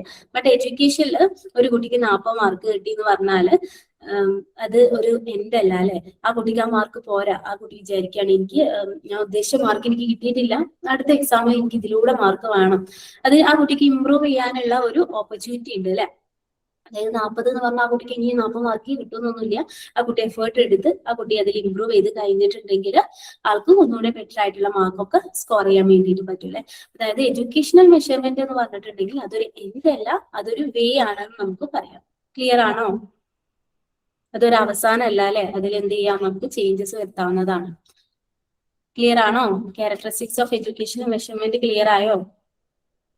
ക്ലിയർ ആണ്. അപ്പൊ നമ്മൾ മെഷർമെന്റ് എന്നുള്ള ടോപ്പിക് പ്രോപ്പർ ആയിട്ട് പഠിച്ചു കേട്ടോ. നിങ്ങൾക്ക് യൂഷ്വലി വരാറുണ്ട് എക്സാമിന് മെഷർമെന്റ്, അസസ്മെന്റ്, ഇവാലുവേഷൻ ഒക്കെ ഡിഫറൻഷിയേറ്റ് ചെയ്യാൻ വേണ്ടിയിട്ട്. അപ്പൊ പ്രോപ്പർ ആയിട്ട് ചെറിയ ചെറിയ വ്യത്യാസങ്ങളൊക്കെ ഉള്ളൂ. അപ്പൊ പ്രോപ്പർ ആയിട്ട് എന്ത് ചെയ്യാൻ മനസ്സിലാക്കാം. മെഷർമെന്റ് ക്ലിയർ ആയല്ലോ അല്ലെ? അപ്പൊ നമുക്ക് അടുത്തയിലോട്ട് പോയാലോ? അസസ്മെന്റ് അല്ലെ. അസസ്മെന്റ് എന്ന് പറഞ്ഞാൽ എന്താ? വിലയിരുത്തുക. ഓക്കെ, ഇപ്പൊ നമ്മൾ പറയാറുണ്ട് അല്ലെ, നമ്മൾ കുട്ടികളെയൊക്കെ അസസ് ചെയ്യണം എന്ന് പറയാറുണ്ട്. അപ്പൊ വിലയിരുത്തുമ്പോ നമ്മൾ നല്ല രീതിക്ക് ശ്രദ്ധിക്കണം. കാരണം എന്താ, നമുക്ക് മുന്നിൽ എത്തിച്ചേരുന്നത് കുട്ടികളാണ് അല്ലെ. അടുത്തൊരു ജനറേഷനാണ് നമ്മുടെ മുന്നിലോട്ട് വരുന്നത്. അപ്പൊ പ്രോപ്പർ ആയിട്ട് അവരെ അസസ് ചെയ്തിട്ടില്ല, അല്ലെങ്കിൽ നമ്മൾ അസസ്മെന്റ് നടത്തുന്ന കേസിൽ എന്തെങ്കിലും ചെറിയ തെറ്റുകളൊക്കെ വന്നു കഴിഞ്ഞാൽ അത് മേ ബി അവരുടെ ക്യാരക്ടറിനെ തന്നെ ചേഞ്ച് ആക്കാനുള്ള, അല്ലെങ്കിൽ അവരുടെ ബിഹേവിയറിനെ തന്നെ മാറ്റിമറിക്കാനുള്ള ഒരു വേ ആയി മാറാൻ ചാൻസ് ഉണ്ട് അല്ലെ. ആസ് എ ടീച്ചർ ഒരാളെ അസസ് ചെയ്യുമ്പോൾ നമ്മൾ എന്ത് ചെയ്യണം, നല്ല രീതിക്ക് ശ്രദ്ധിച്ചിട്ട് പ്രോപ്പർ ആയിട്ട് തന്നെ അസസ് ചെയ്യാൻ വേണ്ടി ശ്രമിക്കണം. കാരണം നമ്മുടെ ഭാഗത്തു നിന്ന് ഉണ്ടാകുന്ന ചെറിയ ചെറിയ തെറ്റുകളാണ് എന്ത് ചെയ്യുന്നത്, ഭാവിയിൽ അവരുടെ ക്യാരക്ടറിലൊക്കെ അത്രയും വലിയ ഇമ്പാക്റ്റ് ആയിട്ട് കാണിക്കില്ലേ. ഭാവിയിൽ വളരെ മോശപ്പെട്ട ആളുകളാക്കി മാറ്റാൻ വരെ കേപ്പബിൾ ആണ് അല്ലെ. ടീച്ചേഴ്സിന്റെ ഭാഗത്തു നിന്ന് വരുന്ന ചെറിയ ചെറിയ റോങ് ആയിട്ടുള്ള അസസ്മെന്റുകളൊക്കെ അതിലോട്ടൊക്കെ നയിക്കാം. നമ്മൾ പല ഫിലിംസിലൊക്കെ നമ്മൾ അതിന് എക്സാമ്പിൾ കാണാറുണ്ട്. മേ ബി നിങ്ങളുടെ റിയൽ ലൈഫിൽ തന്നെ നിങ്ങൾക്ക് തോന്നിയിട്ടുണ്ടായിരിക്കാം അല്ലെ. നിങ്ങൾ പോലും ഉദ്ദേശിക്കാത്ത ഒരു കാര്യത്തിന് നിങ്ങൾ ഏതെങ്കിലും ഒരു ടീച്ചേഴ്സ്, ചെറിയ കുട്ടികളായ സമയത്ത് ഏതെങ്കിലും ടീച്ചേഴ്സ് റോങ് ആയിട്ടൊക്കെ നിങ്ങൾക്ക് ഒരു ഫീഡ്ബാക്ക് പ്രൊവൈഡ് ചെയ്തത് ചിലപ്പോൾ ഇപ്പോഴും നിങ്ങളുടെ മൈൻഡിനെ അതിങ്ങനെ എന്ത് ചെയ്യുന്നുണ്ടായിരിക്കും, എഫക്ട് ചെയ്യുന്നുണ്ടായിരിക്കും അല്ലെ. അപ്പൊ എപ്പോഴും നമ്മളെ പാർട്ടിൽ നിന്ന് ടീച്ചർ നമ്മുടെ പാർട്ടിൽ നിന്ന് അങ്ങനെ ഒരു ഇത് ഉണ്ടാവാണ്ടിരിക്കാൻ വേണ്ടിയിട്ട് നമ്മൾ ശ്രദ്ധിക്കേണ്ടതുണ്ട്. അപ്പൊ പ്രോപ്പർ ആയിട്ട് അസസ് ചെയ്യാൻ വേണ്ടിയിട്ട് നമ്മൾ പഠിക്കേണ്ടതുണ്ട് അല്ലെ. ഇങ്ങനെയാ പ്രോപ്പർ ആയിട്ട് കുട്ടികളെ അസസ്മെന്റ് ചെയ്യേണ്ടത് എന്നുള്ളതിനെ കുറിച്ചിട്ട് നല്ല രീതിക്ക് നമ്മൾ മനസ്സിലാക്കേണ്ടതുണ്ട്. ഓക്കെ, ജസ്റ്റ് ഒന്ന് പറഞ്ഞു തന്നെയുള്ളൂ കേട്ടോ. അപ്പൊ അസസ്മെന്റ് എന്ന് പറഞ്ഞിട്ടുണ്ടെങ്കിൽ എന്താ, വിലയിരുത്തുക എന്നുള്ളതാണ് അല്ലെ. എന്താണ് അസസ്മെന്റ് കൊണ്ട് ഉദ്ദേശിക്കുന്നതെന്ന് നോക്കാം കേട്ടോ. Assessment is the process of objectively understanding the state or condition of a thing by observation, measurement and test. Assessment എന്ന് പറഞ്ഞിട്ടുണ്ടെങ്കിൽ എന്തെങ്കിലും ഒരു സംഭവത്തിന്റെ കറന്റ് സ്റ്റേറ്റിനെ അല്ലെങ്കിൽ അതിന്റെ സ്റ്റേറ്റിനെ എന്തെങ്കിലും ഒരു ടൂൾ യൂസ് ചെയ്തിട്ട് നമ്മൾ വിലയിരുത്തുന്ന പ്രോസസ്സിനെയാണ് നമ്മൾ അസസ്മെന്റ് എന്ന് പറയുന്നത്. മെയിൻലി നമ്മൾ അതിനെ വിലയിരുത്താൻ വേണ്ടിയിട്ട് നമ്മൾ യൂസ് ചെയ്യുന്ന ടൂൾസ് ഒബ്സർവേഷൻ, മെഷർമെന്റ്, ടെസ്റ്റ് അങ്ങനെയുള്ള ടൂൾസുകളിലൂടെയൊക്കെയാണ് നമ്മൾ ആ ഒരു ഒബ്ജക്റ്റിന്റെ ആ ഒരു സ്റ്റേറ്റ് അല്ലെങ്കിൽ അതിന്റെ കണ്ടീഷനെ നമ്മൾ വിലയിരുത്താറുള്ളത്. Okay, assessment. അപ്പോൾ ടീച്ചിങ്ങിന്റെ കേസിൽ അസസ്മെന്റ് എന്ന് പറഞ്ഞിട്ടുണ്ടെങ്കിൽ എന്താ, ഓക്കെ, ഇപ്പൊ ഞാനൊരു ടീച്ചറാണ്, എന്റെ ടീച്ചിങ്ങിന്റെ അസസ്മെന്റ് എന്ന് പറഞ്ഞിട്ടുണ്ടെങ്കിൽ എന്താ, അത് എത്രത്തോളം എഫക്റ്റീവ് ആകുന്നുണ്ട് എന്നുള്ളതിനെ മെഷർ ചെയ്യുന്നതിനെയാണ് നമ്മൾ അസസ്മെന്റ് ഓഫ് ടീച്ചിങ് എന്ന് പറയാം. ഓക്കെ, ഇനി അസസ്മെന്റ് ഓഫ് ലേണിംഗ് എന്ന് പറഞ്ഞിട്ടുണ്ടെങ്കിൽ എന്താ, ലേണിംഗ് എത്രത്തോളം പ്രോപ്പർ ആയിട്ട് നടന്നിട്ടുണ്ട്, അല്ലെങ്കിൽ ഒരു ടീച്ചർ ടീച്ച് ചെയ്ത കാര്യം കുട്ടികൾക്ക് എത്രത്തോളം മനസ്സിലായിട്ടുണ്ട് എന്നുള്ളതിനെ മെഷർ ചെയ്തതിനെയാണ് നമ്മൾ അസസ്മെന്റ് ഓഫ് ലേണിംഗ് എന്ന് പറയാം അല്ലെ. മെയിൻലി 2 ടൈപ്പ് ഓഫ് അസസ്മെന്റുകളാണ് ഉള്ളത്, summative and formative assessment. Summative assessment എന്ന് പറഞ്ഞിട്ടുണ്ടെങ്കിൽ നമ്മൾ ഇവാലുവേഷൻ എന്നൊക്കെ പറയാം. ഓക്കെ, അത് നമുക്ക് ഫോർമേറ്റീവ് അസസ്മെന്റിനെ കുറിച്ച് പറയാം കേട്ടോ. ഫോർമേറ്റീവ് അസസ്മെന്റ് എന്ന് പറഞ്ഞിട്ടുണ്ടെങ്കിൽ ഇപ്പൊ ഞാനൊരു ക്ലാസ് എടുത്താണ്, ഈ ക്ലാസ് എടുക്കുന്ന സമയത്ത് ഞാൻ കുട്ടികളെ വിലയിരുത്തുന്നതിനെയാണ്, ഞാൻ കുട്ടികളെ അസസ് ചെയ്യുന്നതിനെയാണ് ഫോർമേറ്റീവ് അസസ്മെന്റ് എന്ന് പറയാം. അതിന് വേണ്ടിയിട്ട് എനിക്ക് എന്തൊക്കെ കാര്യങ്ങൾ ചെയ്യാം. ഒബ്സർവേഷൻ എന്ന് പറഞ്ഞിട്ടുള്ള ടൂൾ യൂസ് ചെയ്യാം അല്ലെ. എങ്ങനെ ഒബ്സർവേഷൻ വെച്ചിട്ട് നമ്മൾ കുട്ടികളെ വിലയിരുത്താം. ഞാൻ ക്ലാസ് എടുക്കാണ്, ഓഫ്ലൈൻ ക്ലാസ് ആണെന്ന് വിചാരിക്കുക കേട്ടോ. ഓൺലൈൻ ക്ലാസ്സിൽ ഒബ്സർവേഷൻ അത്രക്ക് പോസിബിൾ അല്ല, ബട്ട് സ്റ്റിൽ നമ്മളെ കുട്ടികളുടെ എല്ലാം വീഡിയോ ഒക്കെ ഓൺ ആണെന്നുണ്ടെങ്കിൽ നമുക്ക് എന്ത് ചെയ്യാം, ഒബ്സർവേഷൻ ത്രൂ ഓൺലൈൻ ക്ലാസ്സിലും അസസ് ചെയ്യാവുന്നതാണ്. ഏറ്റവും ബെറ്റർ ആയിട്ട് നിങ്ങൾക്ക് മനസ്സിലാവുക ഓഫ്ലൈൻ ക്ലാസ്സിനെ നമ്മൾ കൺസിഡർ ചെയ്യുമ്പോൾ. ഓക്കെ, ഞാനൊരു ക്ലാസ് റൂമിൽ ക്ലാസ് എടുക്കുകയാണ്, ആ സമയത്ത് ഞാൻ എന്ത് ചെയ്യാണ്, കുട്ടികളെ ഒബ്സർവ് ചെയ്യാണ്.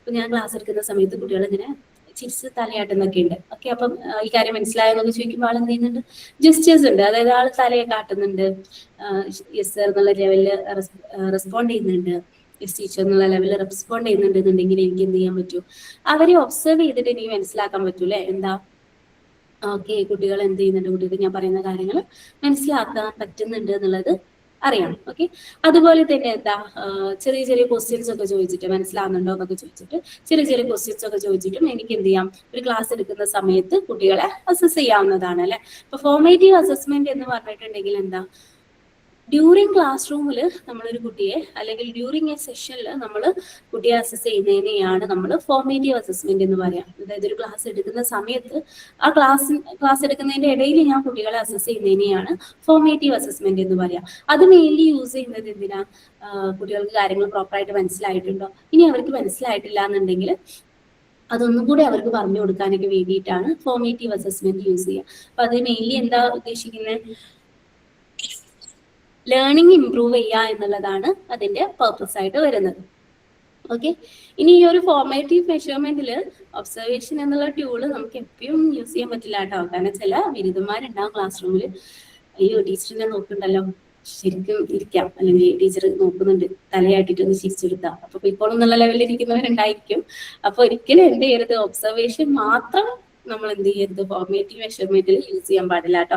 കാരണം നമുക്ക് കുട്ടികളുടെ എക്സ്പ്രസ്ഡ് ട്രേറ്റുകളെ മാത്രമേ, അല്ലെങ്കിൽ എക്സ്പ്രസ് ചെയ്യുന്ന കാര്യങ്ങളെ മാത്രമേ നമുക്ക് എന്ത് ചെയ്യാൻ പറ്റുള്ളൂ, മെഷർ ചെയ്യാൻ വേണ്ടിയിട്ട് പറ്റുള്ളൂ.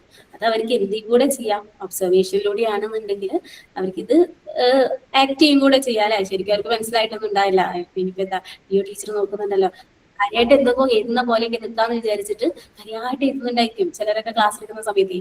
അപ്പോൾ ഫോർമേറ്റീവ് അസസ്മെന്റിൽ മെഷർമെന്റ് ഒബ്സർവേഷൻ എന്നുള്ള മെത്തേഡ് നിങ്ങൾ യൂസ് ചെയ്യുമ്പോൾ എപ്പോഴും ശ്രദ്ധിക്കണം, അത് ആക്ച്വലി ചിലപ്പോൾ അവർക്ക് മനസ്സിലാവുന്നുണ്ടായിരിക്കില്ല. ടീച്ചറിനോട് പറയാൻ മനസ്സിലായില്ല എന്ന് പറയാനുള്ള ആ ഒരു മടി കാരണം ചിലപ്പോൾ കുട്ടികൾ അങ്ങനെ എന്ത് ചെയ്യാം, ആക്ട് ചെയ്യുന്നതൊക്കെ ആവാം. ഓക്കെ, ഒബ്സർവേഷൻ നമുക്ക് ഒരു ടൂളായിട്ട് യൂസ് ചെയ്യാം, ബട്ട് അത് മാത്രം യൂസ് ചെയ്യരുത്. ക്വസ്റ്റ്യൻസ് ഒക്കെ ചോദിക്കുക, അങ്ങനെയുള്ള കാര്യങ്ങളൊക്കെ നിങ്ങൾ നിങ്ങളുടെ ടീച്ചിങ്ങിൽ യൂസ് ചെയ്യാം കേട്ടോ. ഓക്കെ, ജസ്റ്റ് ഒന്ന് പറഞ്ഞേ ഉള്ളൂ.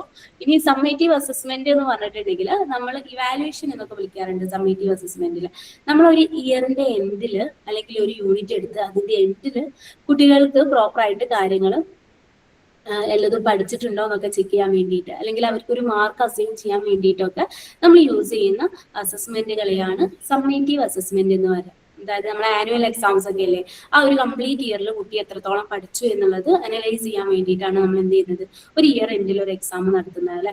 അതൊക്കെ സമ്മേറ്റീവ് അസസ്മെന്റിന് എക്സാമ്പിൾ ആണ് കേട്ടോ. ടൈപ്പ് ഓഫ് അസസ്മെന്റ് 2 ടൈപ്പാണുള്ളത്, formative and summative. Formative assessment mainly കുട്ടികളുടെ ലേണിംഗ് ഇംപ്രൂവ് ചെയ്യുക എന്നുള്ള ഉദ്ദേശത്തിലാണ് നടക്കുന്നത്. അത് മെയിൻലി ക്ലാസ് എടുക്കുന്ന സമയത്ത് നമ്മൾ ചോദിക്കുന്ന അല്ലെങ്കിൽ നമ്മൾ ചെയ്യുന്ന അസസ്മെന്റുകളൊക്കെയാണ് ഫോർമേറ്റീവ് അസസ്മെന്റിൽ വരിക. ഇനി സമ്മേറ്റീവ് അസസ്മെന്റ് നമ്മൾ കൺസിഡർ ചെയ്യുകയാണെങ്കിൽ നോർമലി ഇവാലുവേഷൻ പാർട്ടിലൊക്കെ അല്ലെ, കുട്ടികൾ എത്രത്തോളം പഠിച്ചു അതിന് ഇംപ്രൂവ് ചെയ്യുക, ലേണിംഗ് ഇംപ്രൂവ് ചെയ്യുക എന്നുള്ളതല്ല അതിന്റെ പർപ്പസ്. അത് കുട്ടികൾ എത്രത്തോളം പഠിച്ചു, അവർ എത്രത്തോളം ഏബിൾ ആണ് എന്നുള്ളത് ചെക്ക് ചെയ്യാൻ വേണ്ടിയിട്ടാണ് നമ്മൾ സമ്മേറ്റീവ് അസസ്മെന്റ് ചെയ്യാറുള്ളത്. നമ്മുടെ ആനുവൽ എക്സാംസ് ഒക്കെ നമുക്ക് സമ്മേറ്റീവ് അസസ്മെന്റിന് എക്സാമ്പിൾ ആയിട്ട് കൊടുക്കാവുന്നതാണ്. ഓക്കെ, ക്ലിയർ ആയെന്ന് വിചാരിക്കുന്നു. അസസ്മെന്റ് എന്താണെന്നുള്ളതിനെ കുറിച്ചിട്ട് ഒരു ഔട്ട്ലുക്ക് കിട്ടിയെന്ന് വിചാരിക്കുന്നു.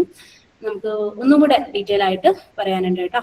ഇനി നമ്മൾ ഡെഫിനേഷൻ ഓഫ് അസസ്മെന്റ് നോക്കുകയാണെങ്കിൽ, assessment is defined as objectively determining the state or condition of a thing or process by observation, measurement and test. നമ്മൾ ഓൾറെഡി പറഞ്ഞില്ലേ, ഒരു കുട്ടിയുടെ പ്രസന്റ് കണ്ടീഷൻ അല്ലെങ്കിൽ ഒരു പ്രസന്റ് സ്റ്റേറ്റിനെ എന്ത് ചെയ്യുക, നമ്മൾ ചില ടൂൾസ് യൂസ് ചെയ്തിട്ട് മെഷർ ചെയ്യുന്ന പ്രോസസ്സിനെയാണ് നമ്മൾ എന്ത് പറയുന്നത്, അസസ്മെന്റ് എന്ന് പറയുന്നത് അല്ലെ. ഡിറ്റർമിൻ ചെയ്യുന്ന പ്രോസസ്സിനെയാണ് നമ്മൾ assessment എന്ന് പറയുന്നത്.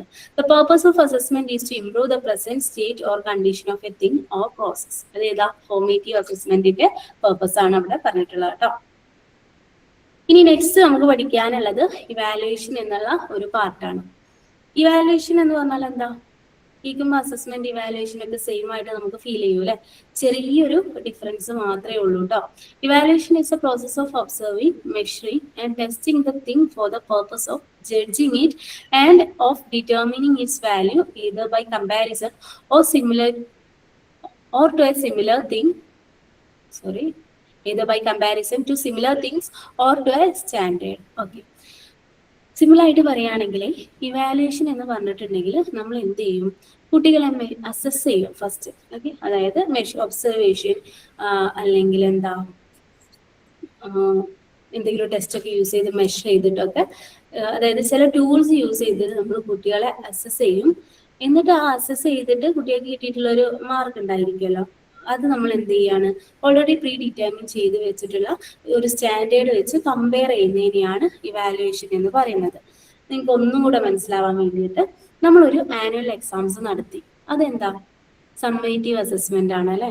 ഓക്കെ, നമ്മൾ പറഞ്ഞു അതൊരു അസസ്മെന്റ് ആണ്. അസസ്മെന്റിലെ സമ്മേറ്റീവ് അസസ്മെന്റ് എന്നുള്ള പാർട്ടാണ് ആനുവൽ എക്സാമിനേഷൻ നടത്തി. ഒരു ഇയർ എൻഡിൽ നടക്കുന്ന എക്സാംസ് ഒക്കെ സമ്മേറ്റീവ് അസസ്മെന്റിന്റെ പാർട്ടായിട്ട് വരുന്നതാണ് അല്ലെ. ഇനി നമ്മൾ അതിൽ കിട്ടിയിട്ടുള്ള മാർക്കിനെ ഓൾറെഡി പ്രീ ഡിറ്റർമിൻ ചെയ്ത് വെച്ചിട്ടുള്ള കുറച്ച് സ്റ്റാൻഡേർഡുകളായിട്ട് കമ്പയർ ചെയ്ത് പറയുകയാണെങ്കിൽ അതിനെയാണ് ഇവാലുവേഷൻ എന്ന് പറയാം. ഒന്നുകൂടെ മനസ്സിലാവാൻ വേണ്ടിയിട്ട് നമ്മൾ ഓൾറെഡി പ്രീ ഡിറ്റർമിൻ ചെയ്ത് വെച്ച സ്റ്റാൻഡേർഡ് എന്നുള്ളതുകൊണ്ട് ഉദ്ദേശിക്കുന്നത്, നമ്മൾ പറയാറില്ലേ 10 to 20 വരെ മാർക്ക് സ്കോർ ചെയ്തിട്ടുണ്ടെങ്കിൽ അത് എഫ് ആണ്, അങ്ങനെ പറയില്ലേ.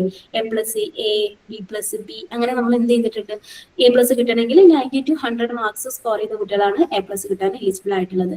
അങ്ങനെ നമ്മൾ ഓൾറെഡി പ്രീ ഡിറ്റർമിൻ ചെയ്ത് വെച്ചിട്ടുള്ള കുറച്ച് സ്റ്റാൻഡേർഡ്സ് ഉണ്ട്.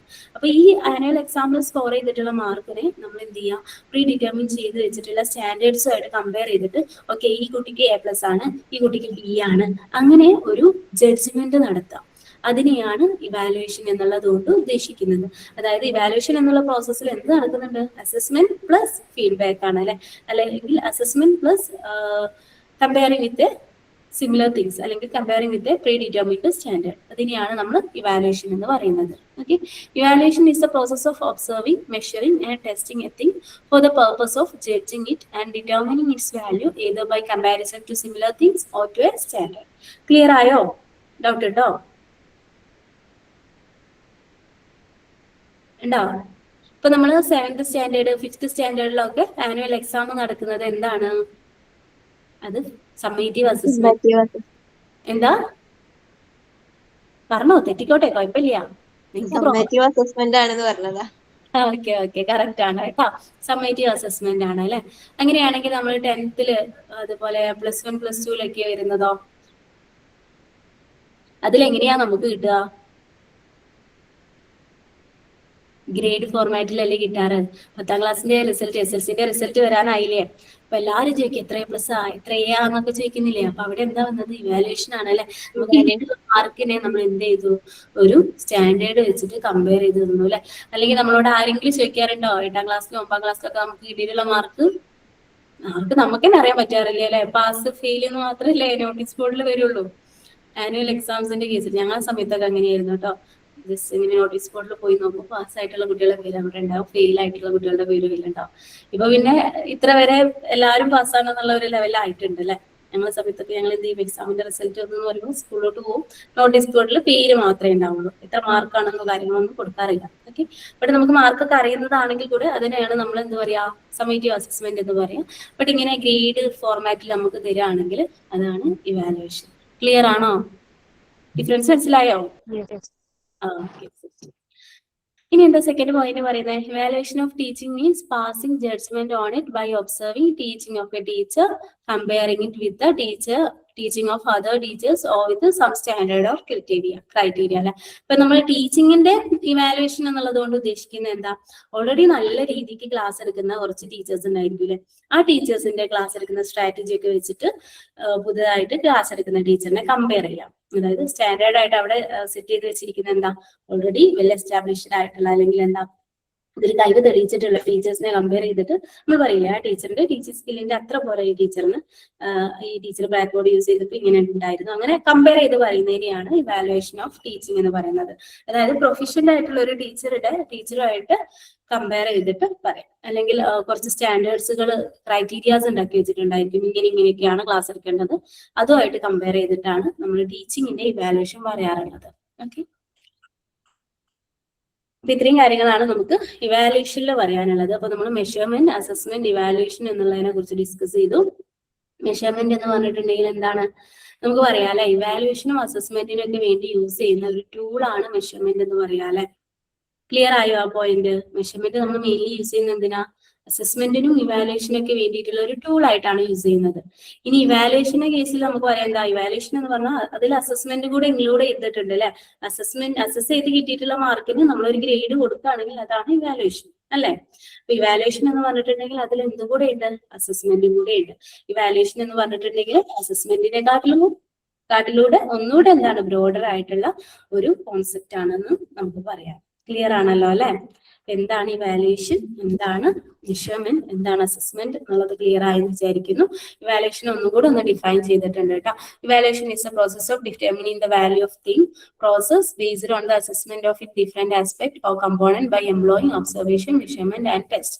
ഒബ്സർവേഷൻ, മെഷർമെന്റ്, ടെസ്റ്റ് പോലെയുള്ള ടൂൾസുകൾ യൂസ് ചെയ്തിട്ട് അസസ് ചെയ്തിട്ടുള്ള ഒരു ഡാറ്റയെ നമ്മൾ എന്ത് ചെയ്യാണ്, അതിനൊരു ഗ്രേഡ് അല്ലെങ്കിൽ അതിനെ ഓൾറെഡി പ്രീ ഡിറ്റർമിൻ ചെയ്തിട്ടുള്ള ഒരു സംഭവമായിട്ട് കമ്പയർ ചെയ്യുന്നത്, അതിന് ഒരു വാല്യൂ കൊടുക്കുന്ന പ്രോസസ്സിനെയാണ് നമ്മൾ എന്ത് ചെയ്യുന്നത്, വാല്യൂ ഡിറ്റർമിൻ ചെയ്യുന്ന പ്രോസസ്സിനെയാണ് നമ്മൾ ഇവാലുവേഷൻ എന്നുള്ളതുകൊണ്ട് ഉദ്ദേശിക്കുന്നത്.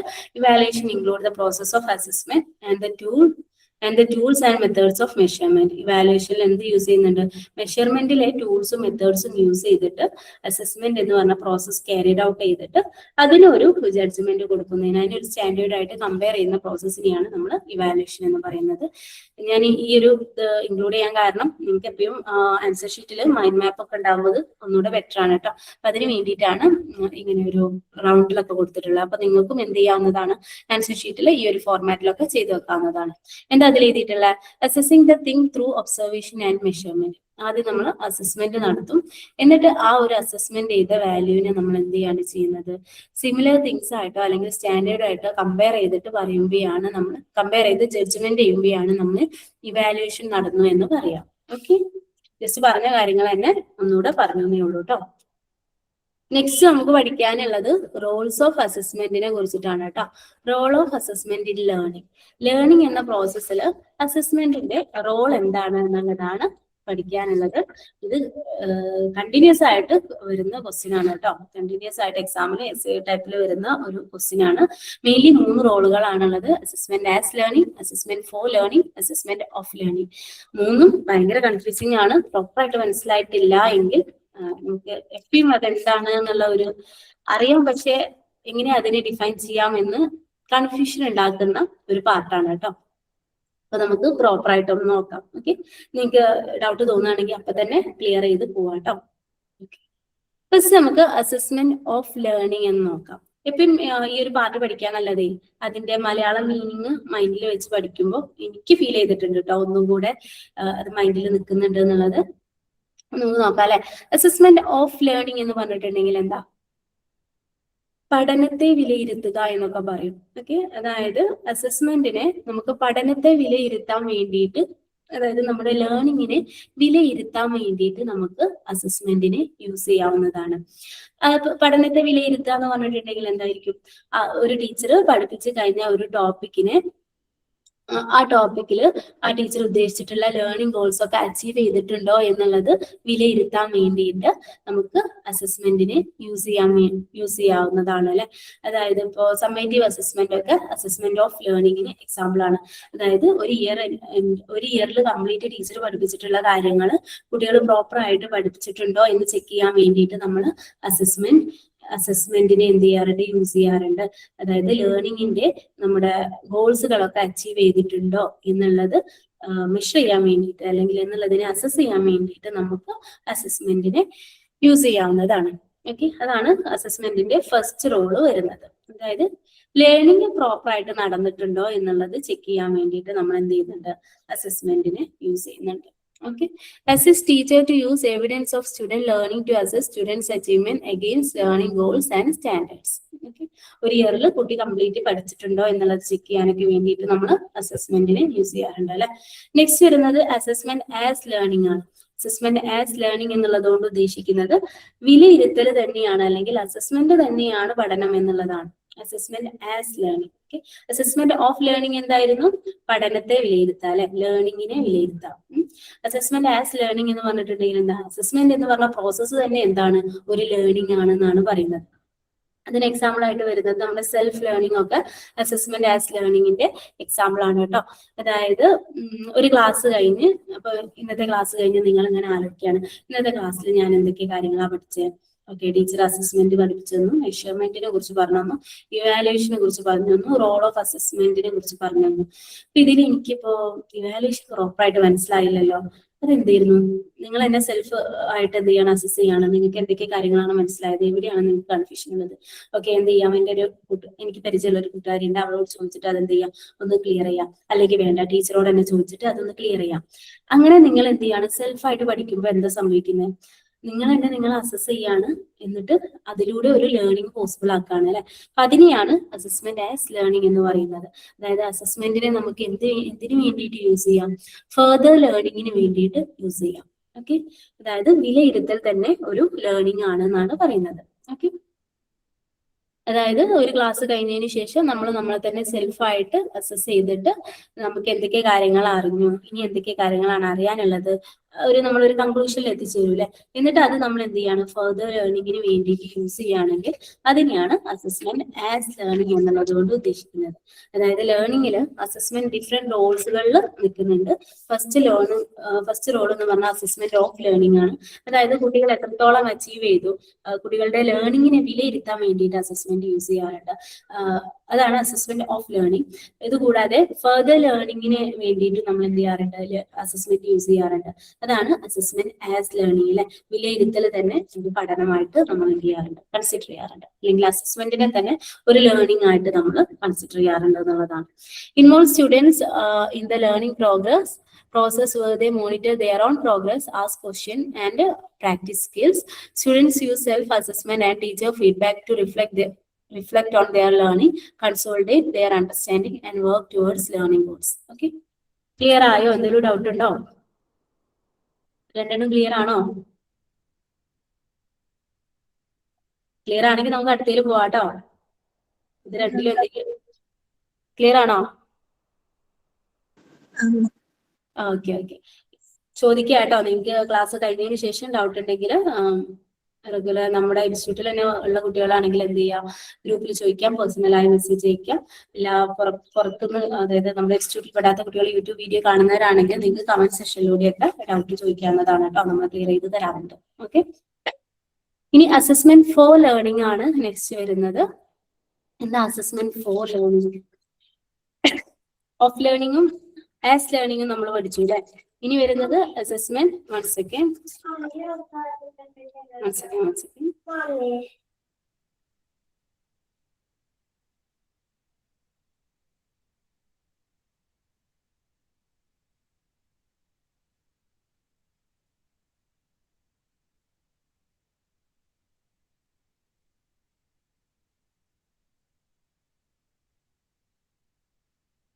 സോറി.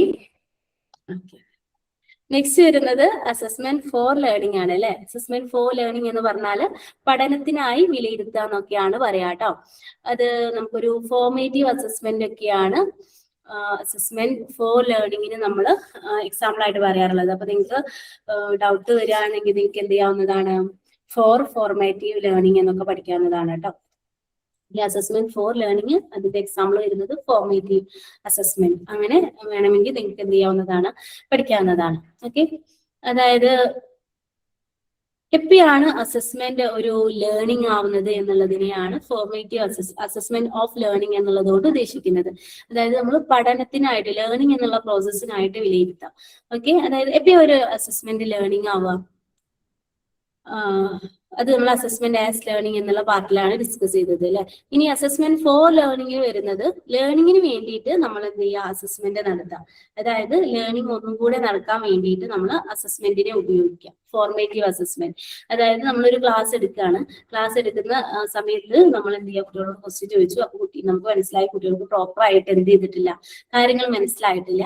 അപ്പൊ നമ്മൾ ലേണിംഗ് ഒന്നും കൂടെ എഫക്റ്റീവ് ആവാൻ വേണ്ടിയിട്ട് നമ്മൾ എന്ത് ചെയ്തു, അവിടെ അസസ്മെന്റിനെ യൂസ് ചെയ്തു അല്ലെ. അതായത് കുട്ടികൾക്ക് കാര്യങ്ങൾ പ്രോപ്പർ ആയിട്ട് മനസ്സിലായിട്ടുണ്ടോ എന്ന് ചെക്ക് ചെയ്യാൻ വേണ്ടിയിട്ട് നമ്മൾ അവിടെ ഫോർമേറ്റീവ് അസസ്മെന്റ് യൂസ് ചെയ്തു.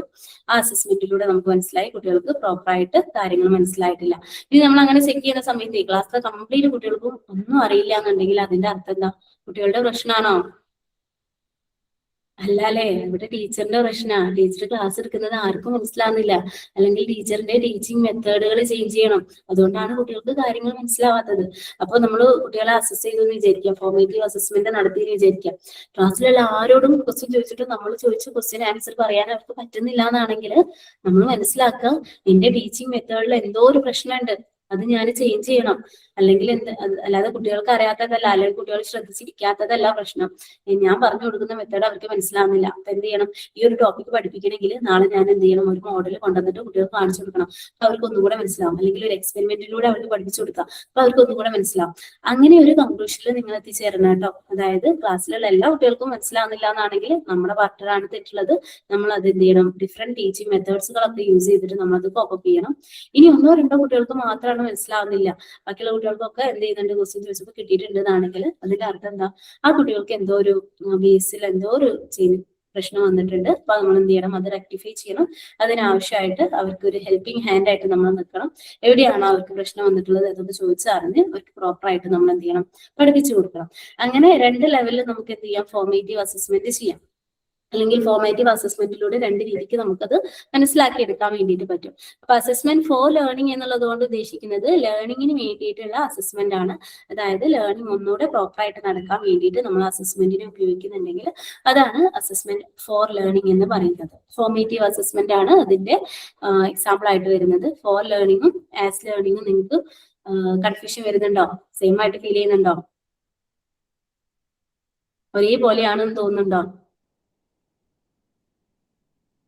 സിമ്പിൾ ആയിട്ട് പറയുകയാണെങ്കിലേ ആസ് ലേണിംഗ് എന്ന് പറഞ്ഞിട്ടുണ്ടെങ്കിൽ നമ്മളെ തന്നെ അസസ് ചെയ്യുന്നതിനെയാണ് ആസ് ലേണിംഗ് എന്ന് പറയുക. അതായത് സെൽഫ് അസസ്മെന്റ്. ഓക്കെ, എനിക്കൊരു ടോപ്പിക്കിൽ ഇംപ്രൂവ് ആവാൻ എന്തൊക്കെ കാര്യങ്ങളുണ്ട് എന്ന് ഐഡന്റിഫൈ ചെയ്തിട്ട് നമ്മൾ ടീച്ചേഴ്സിനോടൊക്കെ പ്രോപ്പർ ആയിട്ട് നമ്മൾ തന്നെ പോയി ചോദിച്ചിട്ട് അങ്ങനെ നമ്മൾ പഠിക്കുമ്പോഴാണ് അസസ്മെന്റ് ആസ് ലേണിംഗ് എന്നുള്ള പ്രോസസ്സ് വരുന്നത്.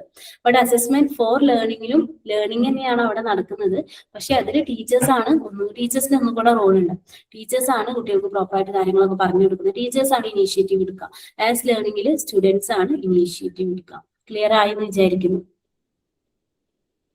ഓക്കെ, അപ്പൊ നമ്മൾ ലേണിംഗിന്റെ 3 റോളുകൾ പറഞ്ഞു അല്ലെ സോറി, അസസ്മെന്റിന് ലേണിംഗിലുള്ള 3 റോളുകൾ പറഞ്ഞു.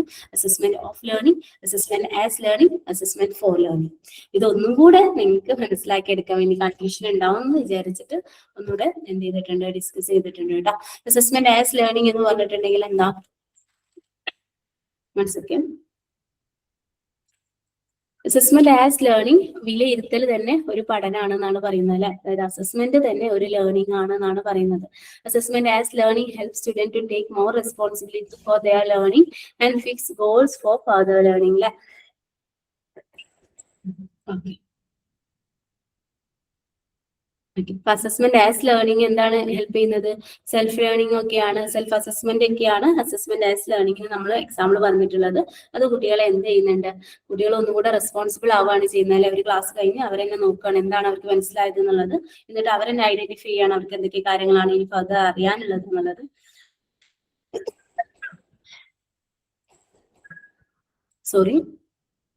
എന്നിട്ട് എന്ത് ചെയ്യാണ്? അത് ഫിക്സ് ചെയ്യാൻ ആവശ്യമായിട്ടുള്ള കാര്യങ്ങൾ അവർ തന്നെയാണ് ചെയ്യുന്നത് അല്ലെ. അപ്പൊ ഒന്നുകൂടെ മോർ റെസ്പോൺസിബിൾ ആയിട്ട് ലേണേഴ്സിനെ മാറ്റിയെടുക്കാൻ പറ്റുന്നത് അസസ്മെന്റ് ആസ് ലേണിംഗിലൂടെയാണ് അല്ലെ.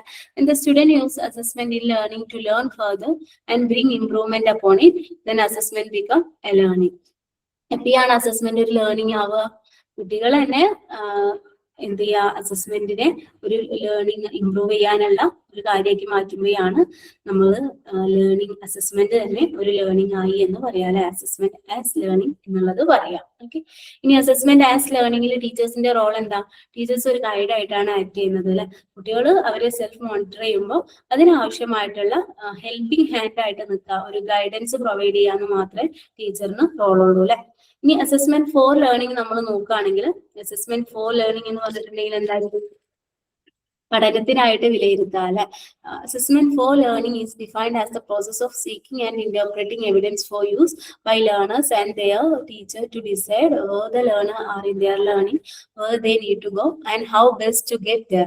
അതായത് കുട്ടികള് എത്രത്തോളം പഠിച്ചിട്ടുണ്ട്, ഇനി അവർക്ക് എന്തൊക്കെ കാര്യങ്ങളാണ് ഒന്നുകൂടെ ബെറ്റർ ആവാൻ വേണ്ടിയിട്ട് എന്തൊക്കെ കാര്യങ്ങളാണ് അവർക്ക് അറിയേണ്ടത്, ഇനി എത്രത്തോളം അവർ ഇംപ്രൂവ് ആവാനുണ്ട്, അങ്ങനെയുള്ള കാര്യങ്ങളൊക്കെ അറിയാൻ വേണ്ടിയിട്ട് ടീച്ചേഴ്സ് എന്ത് ചെയ്യുന്നതാണ്?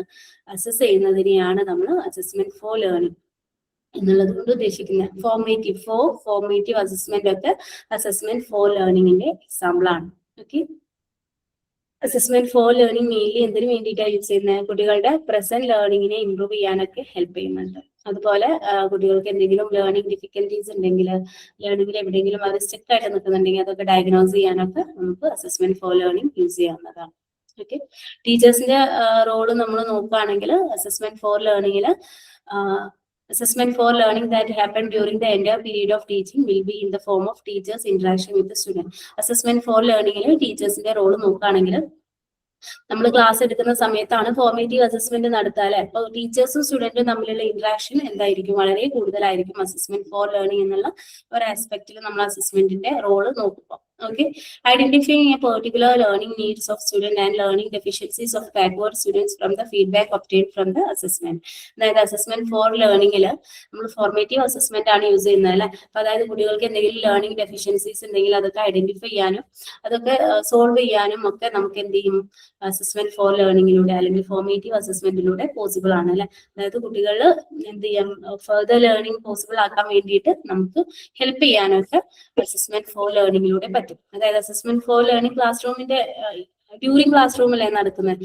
അപ്പോൾ ഓൾറെഡി എന്താ, ഒരു കുട്ടിക്ക് ഒരു ടോപ്പിക് മനസ്സിലായില്ല, ആ ടോപ്പിക് പ്രോപ്പറായിട്ട് പറഞ്ഞു കൊടുത്തിട്ട് അടുത്ത സെഷനിലോട്ട് പോകുമ്പോൾ കുട്ടികൾക്ക് എന്ത് ചെയ്യില്ല, പഠനം ഒരു ബുദ്ധിമുട്ടായിട്ട് തോന്നില്ല അല്ലെ. അതല്ല, നമ്മൾ ആ ഒരു ഡിഫിക്കൽട്ടി നമ്മൾ ഐഡന്റിഫൈ ചെയ്തില്ല, അടുത്ത ചാപ്റ്ററിലോട്ട് നമ്മൾ പോയി.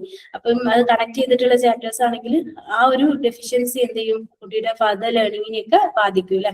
അപ്പോൾ എപ്പോഴും ഫോർമേറ്റീവ് അസസ്മെന്റ് എന്ന് പറഞ്ഞിട്ടുണ്ടെങ്കിൽ കുട്ടികളെ പ്രോപ്പർ ആയിട്ട് അവരുടെ ഡെഫിഷ്യൻസീസ് ഒക്കെ ഇല്ലാണ്ടാക്കിയിട്ട് പ്രോപ്പർ ആയിട്ടുള്ള ഒരു ലേണിംഗ് അല്ലെങ്കിൽ ലേണിംഗ് ഒന്നുകൂടെ സ്മൂത്ത് ചെയ്യാനൊക്കെ എന്ത് ചെയ്യുന്നുണ്ട്, ഫോർമേറ്റീവ് അസസ്മെന്റ് ഹെൽപ്പ് ചെയ്യുന്നുണ്ട്. Selecting and adopting material and resources that help to improve students learning. ഇനി ടീച്ചേഴ്സ് പഠിപ്പിക്കുന്ന കാര്യങ്ങൾ കുട്ടികൾക്ക് മനസ്സിലാവുന്നില്ല എന്ന് തോന്നിക്കഴിഞ്ഞാൽ ടീച്ചേഴ്സ് എന്ത് ചെയ്യും, ഡിഫറെന്റ് മെറ്റീരിയൽസും ഡിഫറെന്റ് റിസോഴ്സസും ഡിഫറെന്റ് മെത്തേഡ്സും ഒക്കെ അഡപ്റ്റ് ചെയ്യൂല. അതൊക്കെ കുട്ടികളുടെ ലേണിംഗ് ഇംപ്രൂവ് ചെയ്യാൻ ഹെൽപ്പ് ചെയ്യും. അതുപോലെ ടീച്ചേഴ്സിനും എന്ത് ചെയ്യും, മനസ്സിലാക്കാൻ വേണ്ടി പറ്റൂല എന്തൊക്കെ മെത്തേഡ്സുകളാണ് ഞാൻ ഇതിൽ അഡോപ്റ്റ് ചെയ്യേണ്ടത്, ഇനിയും വേറെ മെത്തേഡ് യൂസ് ചെയ്യണോ, എന്റെ ടീച്ചിങ് സ്റ്റൈൽ മാറ്റണോ, അങ്ങനെയുള്ള കാര്യങ്ങളൊക്കെ ഐഡന്റിഫൈ ചെയ്യാനും അസസ്മെന്റ് ഫോർ ലേണിംഗ് ഹെൽപ്പ് ചെയ്യുന്നുണ്ട്. Developing differentiated teaching strategies and learning opportunity for helping backward students in learning. Learning difficulties ഉള്ള കുട്ടികളിൽ ഒന്നുകൂടെ പ്രോപ്പർ ആയിട്ട് ലേണിംഗ് പോസിബിൾ ആവാൻ വേണ്ടിയിട്ട് നമുക്ക് ഇത് ടീച്ചേഴ്സിന് എന്ത് ചെയ്യാൻ വേണ്ടിയിട്ട് പറ്റും, ഡിഫറെന്റ് മെത്തേഡ്സുകളൊക്കെ വേണോ എന്നുള്ളത് ഐഡന്റിഫൈ ചെയ്യാനൊക്കെ ഈ ഒരു ഇതിലൂടെ സാധിക്കുന്നതാണ്. ഓക്കെ, നമ്മൾ പറഞ്ഞ പോയിന്റ്സുകൾ തന്നെയാണ് ബട്ട് സ്റ്റിൽ പോയിന്റ് ബേസിസിൽ എഴുതിയെന്നുള്ളൂ കേട്ടോ. നിങ്ങൾക്ക് എസ് ഒക്കെ എഴുതുമ്പോൾ കുറച്ചധികം പോയിന്റ്സ് വേണ്ടേ, അതിന് വേണ്ടിയിട്ട് കൊടുത്തിട്ടുള്ളതാണ് കേട്ടോ. Next one assessment of learning ആണ്. നമ്മൾ പറഞ്ഞിട്ടുണ്ട് assessment of learning is the use of task or activity to measure, record and report a student's level of achievement with respect to specific learning expectation. These are known as summative assessment. അതായത് assessment of learning എന്ന് പറഞ്ഞിട്ടുണ്ടെങ്കിൽ കുട്ടികൾ എത്രത്തോളം achieve ചെയ്തു എന്നുള്ളത് identify ചെയ്യാൻ വേണ്ടിയിട്ട് അല്ലെ. അതിനൊക്കെ വേണ്ടിയിട്ടാണ് നമ്മൾ അസസ്മെന്റ് ഓഫ് ലേണിംഗ്, പഠനത്തെ വിലയിരുത്തുക എന്നുള്ളത് അല്ലെ. അസസ്മെന്റിന്റെ റോളാണ് പഠനത്തെ വിലയിരുത്താൻ വേണ്ടിയിട്ട് നമ്മൾ അസസ്മെന്റ് യൂസ് ചെയ്യാറുണ്ട്. സമ്മേറ്റീവ് അസസ്മെന്റ് ആണ് അതിന് എക്സാമ്പിൾ ആയിട്ട് വരുന്നത്. ഇങ്ങനെയുള്ള അസസ്മെന്റുകളാണ് യൂഷ്വലി നമ്മൾ ഒരു കുട്ടിയെ റാങ്ക് കൊടുക്കാൻ, ഗ്രേഡ് കൊടുക്കാനൊക്കെ യൂസ് ചെയ്യാറുള്ളത് അല്ലെ. ഓക്കെ, അതുപോലെ തന്നെ പാരന്റ്സിനൊക്കെ ഒരു പ്രോപ്പർ ആയിട്ട് കുട്ടിയെ കുറിച്ച് ഒരു ഫീഡ്ബാക്ക് പ്രൊവൈഡ് ചെയ്യാനൊക്കെ നമുക്ക് എന്ത് ചെയ്യുന്നുണ്ട്, അസസ്മെന്റ് ഓഫ് ലേണിംഗിലൂടെ പോസിബിൾ ആണ് അല്ലെ. സമ്മേറ്റീവ് അസസ്മെന്റിലൂടെ ആ കുട്ടിക്ക് എത്രത്തോളം മാർക്ക് സ്കോർ ചെയ്യാൻ പറ്റി എന്നുള്ളതൊക്കെ ഒരു റിപ്പോർട്ട് ഫോർമാറ്റിലൊക്കെ നമുക്ക് കൊടുക്കാനൊക്കെ സാധിക്കും അല്ലെ. Assessment of students learning achievement help in deciding who are to be promoted to next higher class or permitted to go the next content unit. ഇങ്ങനെ ഒരു യൂണിറ്റിന്റെ എൻഡിൽ നമ്മൾ അസസ്മെന്റ് നടത്തുമ്പോൾ അല്ലെങ്കിൽ ഒരു ഇയറിന്റെ എൻഡിലൊക്കെ അസസ്മെന്റ് നടത്തുമ്പോൾ നമുക്ക് മെയിൻ ആയിട്ട് അത് നമ്മൾ എന്തിനാ ഹെൽപ്പ് ചെയ്യുന്നത്, അടുത്ത യൂണിറ്റ് പഠിക്കാൻ ആർക്കൊക്കെ പോസിബിൾ ആണ്, അല്ലെങ്കിൽ അടുത്ത ക്ലാസ്സിലോട്ട് മനസ്സിലാക്കേ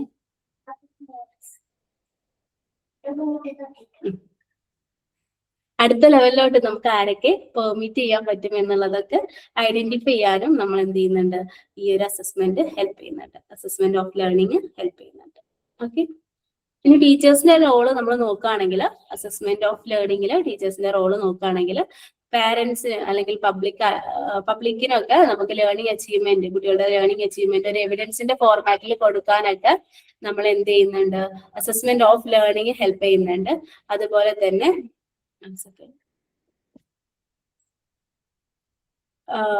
assessing student learning achievement in relation to expected learning outcome. നമ്മൾ എന്താണോ നമ്മൾ ഓരോ ഇയറിലും നമുക്ക് ഒരു എക്സ്പെക്ടഡ് ലേണിംഗ് ഔട്ട്കം ഉണ്ടായിരിക്കും അല്ലെ.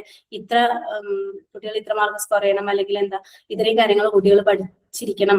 നമ്മൾ സിലബസ് എന്നൊക്കെ പറയില്ലേ, അപ്പം ഫസ്റ്റ് സെമിസ്റ്ററിൽ നിങ്ങൾക്ക് നിങ്ങളിൽ നിന്ന് എക്സ്പെക്ട് ചെയ്യുന്ന ലേണിംഗ് ഗോൾസ് എന്തൊക്കെയാ, അതാണ് നിങ്ങളുടെ സിലബസിൽ വരിക അല്ലെ. നിങ്ങൾ ഇത്രയും കാര്യങ്ങൾ ഫസ്റ്റ് സെമിസ്റ്ററിൽ പഠിച്ചിരിക്കണം. അങ്ങനെ നമ്മള് മെയ്ഡ് ചെയ്തിട്ടുള്ള ആ ഒരു ലേണിംഗ് ഗോൾസ് നമുക്ക് അച്ചീവ് ചെയ്യാൻ പറ്റിയിട്ടുണ്ടോ എന്നുള്ളതൊക്കെ നമ്മൾ നോക്കുന്നത് എങ്ങനെയാ, ഈ അസസ്മെന്റ് ഓഫ് ലേണിംഗിന്റെ പാർട്ടായിട്ടുള്ള അതായത് ഇയർ എൻഡിൽ നടക്കുന്ന ആ ഔട്ട്കമ്മിനെ ബേസ് ചെയ്തിട്ടാണ് അല്ലെ, കുട്ടികൾ എത്രത്തോളം മാർക്ക് സ്കോർ ചെയ്തു എന്നുള്ളതിനെ ബേസ് ചെയ്തിട്ടാണ് ആ ഒരു ലേണിംഗ് കോഴ്സ് കുട്ടികൾ അച്ചീവ് ചെയ്തിട്ടുണ്ടോ എന്നുള്ളത് നമ്മൾ അസസ് ചെയ്യുന്നത്. Making use of different kind of test item like fill in the blank, true or false, multiple choice, matching the item in the two column and technique in the assessment of students. അതായത് ഈ ഒരു മെത്തേഡിൽ നമ്മൾ എന്ത് use ചെയ്യുന്നുണ്ട്, assessment of ലേണിംഗിൽ നമ്മൾ different kinds of test ഐറ്റംസും ഡിഫറെന്റ് ടെക്നിക്സുകളും യൂസ് ചെയ്യുന്നുണ്ട് അല്ലെ. അതായത് ഒരു സിംഗിൾ ഇപ്പം ഫോർമേറ്റീവ് അസസ്മെന്റിലൊക്കെ ആണെങ്കിൽ നമ്മൾ ടെസ്റ്റ് ക്വസ്റ്റ്യൻ ചോദിക്കുക, അങ്ങനെ ചെറിയ ചെറിയ ഒരൊറ്റ ടെസ്റ്റ് ഐറ്റം മാത്രമേ നമ്മൾ യൂസ് ചെയ്യുന്നുള്ളൂ അല്ലെ. ബട്ട് അസസ്മെന്റ് ഓഫ് ലേണിംഗിൽ സമ്മേറ്റീവ് അസസ്മെന്റിൽ നമ്മൾ എന്താ ചെയ്യുന്നത്, അപ്പോ നിങ്ങളെ തന്നെ ഒരു സെമസ്റ്റർ പേപ്പർ നമുക്കിന്ന് നോക്കുകയാണെങ്കിൽ സെമസ്റ്റർ ഇയർ എൻഡിൽ നടക്കുന്ന മാത്രമല്ല കേട്ടോ, സെമസ്റ്റർ എക്സാംസ് ഒക്കെ എന്ത് തന്നെയാണ്, സമ്മേറ്റീവ് അസസ്മെന്റ് ആണ്. ഒരു സെമ്മിന്റെ ആയിട്ട് നടക്കുന്ന, ഒരു ഇയറിന്റെ ആയിട്ട് നടക്കുന്നതൊക്കെ സമ്മേറ്റീവ് അസസ്മെന്റ് തന്നെയാണ് അല്ലെ. അപ്പൊ നമ്മുടെ സെമസ്റ്റർ എക്സാം നോക്കുകയാണെങ്കിൽ എന്താ, അതിൽ fill in the blank, true or false, അല്ലെങ്കിൽ എന്താ മൾട്ടിപ്പിൾ ചോയ്സ്. ഇപ്പൊ നിങ്ങളത് നോക്കുകയാണെങ്കിൽ തന്നെ ഒരു ഒബ്ജക്റ്റീവ് ടൈപ്പ് ക്വസ്റ്റ്യൻസ് ഉണ്ട് അല്ലെ. Different types kind of test items എന്ത് ചെയ്യുന്നുണ്ട്, നമ്മൾ യൂസ് ചെയ്യുന്നുണ്ട്. പിന്നെ ഡിഫറെന്റ് ടെക്നിക്കുകൾ യൂസ് ചെയ്യുന്നുണ്ട് അല്ലെ. Written test, oral test, practical examination. ഇപ്പൊ നിങ്ങളുടെ ഡിഗ്രി ലെവലിലൊക്കെ നോക്കുകയാണെങ്കിൽ നിങ്ങൾക്ക് ഒരു റിട്ടൺ ടെസ്റ്റ് ഉണ്ടായിരിക്കും, വൈവ ഉണ്ടാവാറുണ്ട്, പ്രാക്ടിക്കൽ എക്സാം ലാബ് ഒക്കെ സയൻസ് സബ്ജക്റ്റ് ഒക്കെ ആണെങ്കിൽ ലാബ് ഒക്കെ ഉണ്ടാവാറുണ്ട്. അങ്ങനെ ഡിഫറെന്റ് ടെക്നിക്സും യൂസ് ചെയ്യുന്നുണ്ട് അല്ലെ. അതായത് അസസ്മെന്റ് ഓഫ് ലേണിംഗിൽ നമ്മൾ ഡിഫറെന്റ് കൈൻഡ് ഓഫ് ടെസ്റ്റ് ഐറ്റംസും ഡിഫറെന്റ് ടെക്നിക്കുകളും യൂസ് ചെയ്യുന്നുണ്ട്. Interpreting and grading students learning achievement in relation to the acceptable level of learning achievement. അതായത് നമ്മൾ ഗ്രേഡ് ചെയ്യാനൊക്കെ എന്ത് ചെയ്യുന്നുണ്ടോ, ഇത് യൂസ് ചെയ്യാറുണ്ട്. അതുപോലെ എന്താ, ഒന്നുകൂടെ ട്രാൻസ്പെറന്റ് അപ്രോച്ച് ആണല്ലേ. അതായത് കുട്ടികൾക്ക് എത്രയാണ് കിട്ടിയിട്ടുള്ളത് എന്നുള്ളത് നമ്മൾ പാരന്റുമായിട്ടും കുട്ടികളായിട്ടൊക്കെ ഡിസ്കസ് ചെയ്യുന്നുണ്ട്. അതുപോലെ അതുകൊണ്ട് തന്നെ ഇതൊരു ട്രാൻസ്പെറന്റ് മെത്തേഡ് ആണെന്ന് പറയാം. ഓക്കെ, അപ്പോ ഇനി എന്തെങ്കിലും കുട്ടികൾക്ക് കിട്ടിയിട്ടുള്ള മാർക്കിന് എന്തെങ്കിലും ഒരു ആൾക്ക് എന്തെങ്കിലും ഒരു ഇതുണ്ടെന്ന് വിചാരിക്കുക, അതായത് എനിക്ക് ഇങ്ങനെ അല്ല എന്നുള്ളതിന് മാർക്ക് ഉണ്ടെങ്കിൽ നമുക്ക് എന്ത് ചെയ്യാവുന്നതാണ്, കുട്ടികൾക്ക് അത് ഡിസ്കഷനിലൊക്കെ വെക്കാവുന്നതാണ് അല്ലെ. എന്തെങ്കിലും ആൾക്ക് കിട്ടിയിട്ടുള്ള സ്കോറുമായിട്ട് എന്തെങ്കിലും ഡിസഗ്രിമെന്റ് ഉണ്ടെങ്കിൽ കുട്ടികൾക്ക് എന്ത് ചെയ്യാവുന്നതാണ്, അത് പറയാവുന്നതാണ്. ഓക്കെ, അതായത് നമ്മൾ ആ ഒരു പോയിന്റ് ക്ലിയർ ആയിട്ടില്ലെങ്കിൽ നമ്മൾ റിവാലുവേഷൻ ഒക്കെ കൊടുക്കാനുള്ള ഓപ്ഷൻ നമുക്കുണ്ട് എന്നുള്ളതാണ് ഉദ്ദേശിക്കുന്നത് കേട്ടോ. ഓക്കെ, ഇത്രയും പാർട്ടാണ് നമുക്ക് റോൾ ഓഫ് അസസ്മെന്റ് ഈ ലേണിംഗ് എന്നുള്ളതിൽ നോക്കാനുള്ളത് കേട്ടോ. ഓക്കെ, ഇപ്പൊ കുറച്ചധികം നേരമായില്ലേ നമ്മൾ ക്ലാസ് സ്റ്റാർട്ട് ചെയ്തിട്ട്, ഇന്ന് ഇത്ര മതി അല്ലേ. അപ്പൊ ബാക്കിയുള്ള പോർഷൻസ് നമുക്ക് ടൈപ്പ് ഓഫ് അസസ്മെന്റ് നോക്കാനുണ്ട്, കുറച്ചധികം പാർട്ടുകൾ നമുക്ക് ഡിസ്കസ് ചെയ്യാനുണ്ട് കേട്ടോ. ബാക്കിയുള്ളത് നമുക്ക് എന്ത് ചെയ്യാം, അടുത്ത സെഷനിൽ ഡിസ്കസ് ചെയ്യാം കേട്ടോ. ഇന്ന് പഠിപ്പിച്ചിട്ടുള്ള കാര്യങ്ങൾ എല്ലാവർക്കും പ്രോപ്പറായി മനസ്സിലായി എന്ന് വിചാരിക്കുന്നു. എന്തെങ്കിലും ഡൗട്ട്സ് ഉണ്ടെങ്കിൽ ചോദിക്കാം, നെക്സ്റ്റ് ക്ലാസ്സിൽ വേണമെങ്കിൽ ചോദിക്കാം, അല്ലെങ്കിൽ നിങ്ങൾക്ക് കമന്റിലൂടെ ഒക്കെ ചോദിക്കാവുന്നതാണ് കേട്ടോ. Thank you for listening. Thank you ma'am.